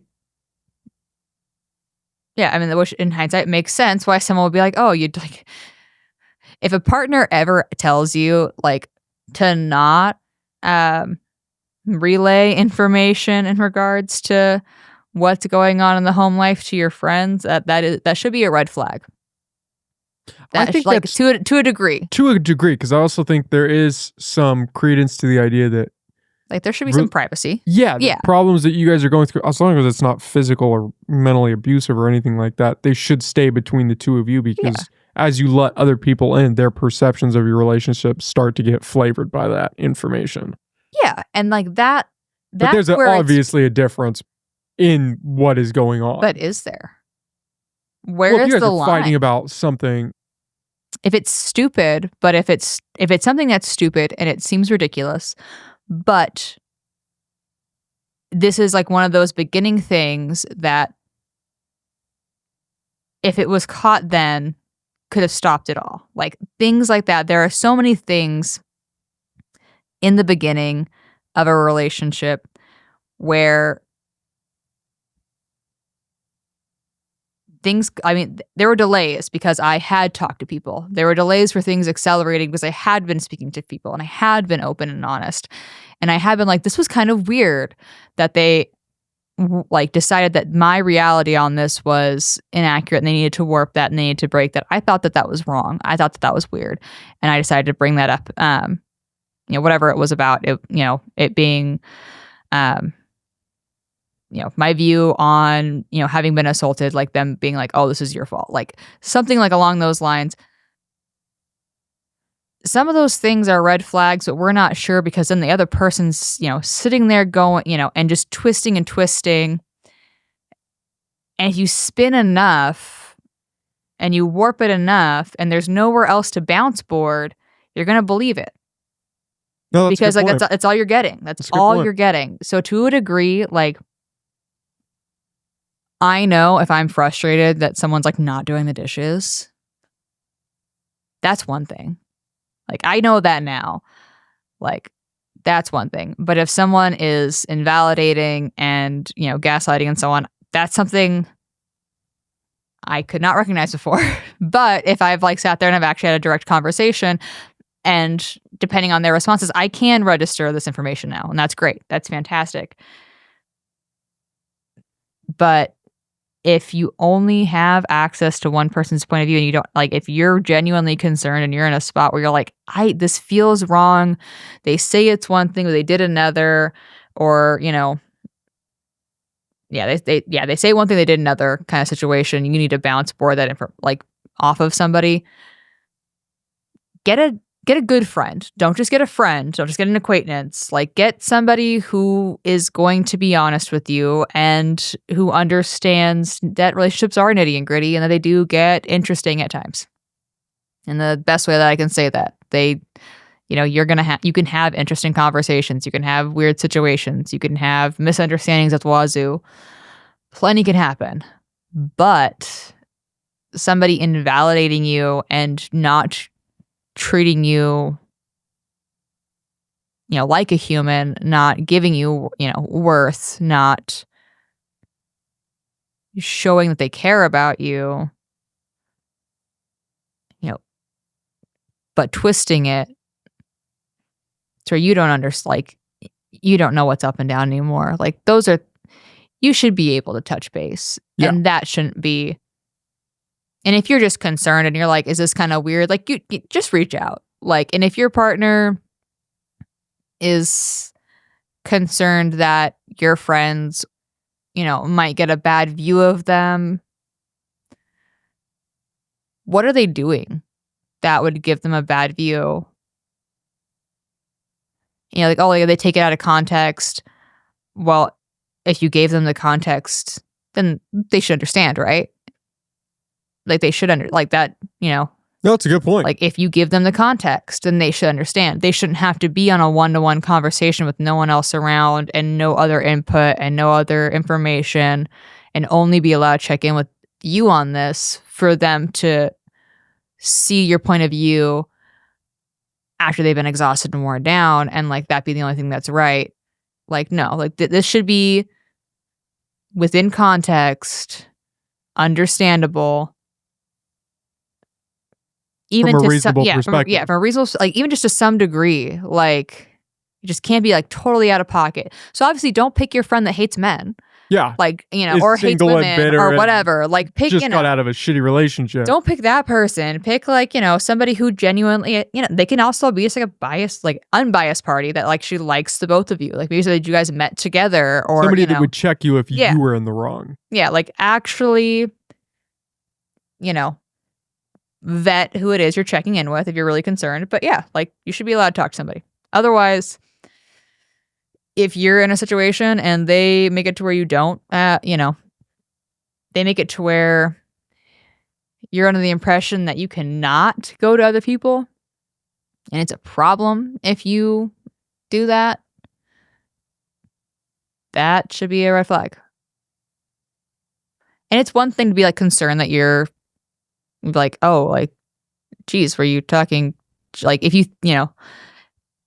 think that your girlfriend's friends are saying, like, negative things about you, be like, damn, like, were you talking smack? Like, what? Like, that's one thing, but it's another thing to be like, oh, you told them about this thing, like, don't, like, yeah, like, reaction matters and gauging that matters.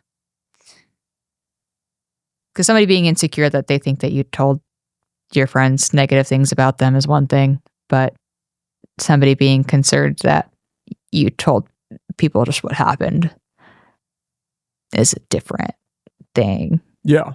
Context is important there. Context is huge. Add context if you're ever wondering. And I think, we were talking about how you don't really see what goes on behind closed doors. That is true. But I also think that some of that shit bleeds through in the moments where you're around other people. The problem is it's easy for those other people to gloss over that. Because if you're hanging out with your friends and they're bickering a little bit, you kind of just write it off.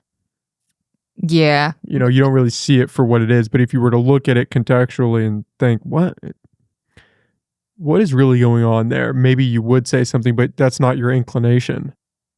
I was not masked up like fully in that time frame either. I do, like the night we went out, I did not sell that as hard. But it's crazy that you even had to sell it. I mean, first off. But I remember like, I remember thinking about that, like, and being like, fuck. Like, I did not put, but they were feeling themselves. They were having plenty of time. I think if I wasn't, maybe this is a cop out on my part. I think if I wasn't on an edible, I might have pulled you aside and said, hey. We were chilling. Like, I think I was just like, I was so in my own little space, cognizant of what was going on, but also, I had a little flavor of something else going on there too. Yeah, you weren't super reactive, and that helped because, like, if you're not, because like there's no downplaying. I don't have to step in. Like they do something like somebody does something extra, and you have to like step in and like tone it down. Yeah, and like walk it back a little bit. Like flashback to podcast. Let me explain what this means. Yeah, there was a lot of that there. Not bad. Habit. But no, it's not your bad. I mean, it's just habit. But no, it's just those things they happen, and they are what they are. But yeah, you being stoned and not reactive, that helps. Like not as reactive. I think there's like a couple of looks, but like there wasn't anything major, and so there, like he didn't notice shit. Like really of somebody noticing what was going on. Yeah. Which is also like you shouldn't be watching somebody. You shouldn't be trying to gauge your friend's reactions. Like what's the friend? Yeah, what's the friend reaction? Yeah, things that. Yeah. Are we still clear? Are we good? Painting the picture correctly here. Yeah, like is he doing okay with this? Okay, is this one being too extra? Nope. Okay, good. All right.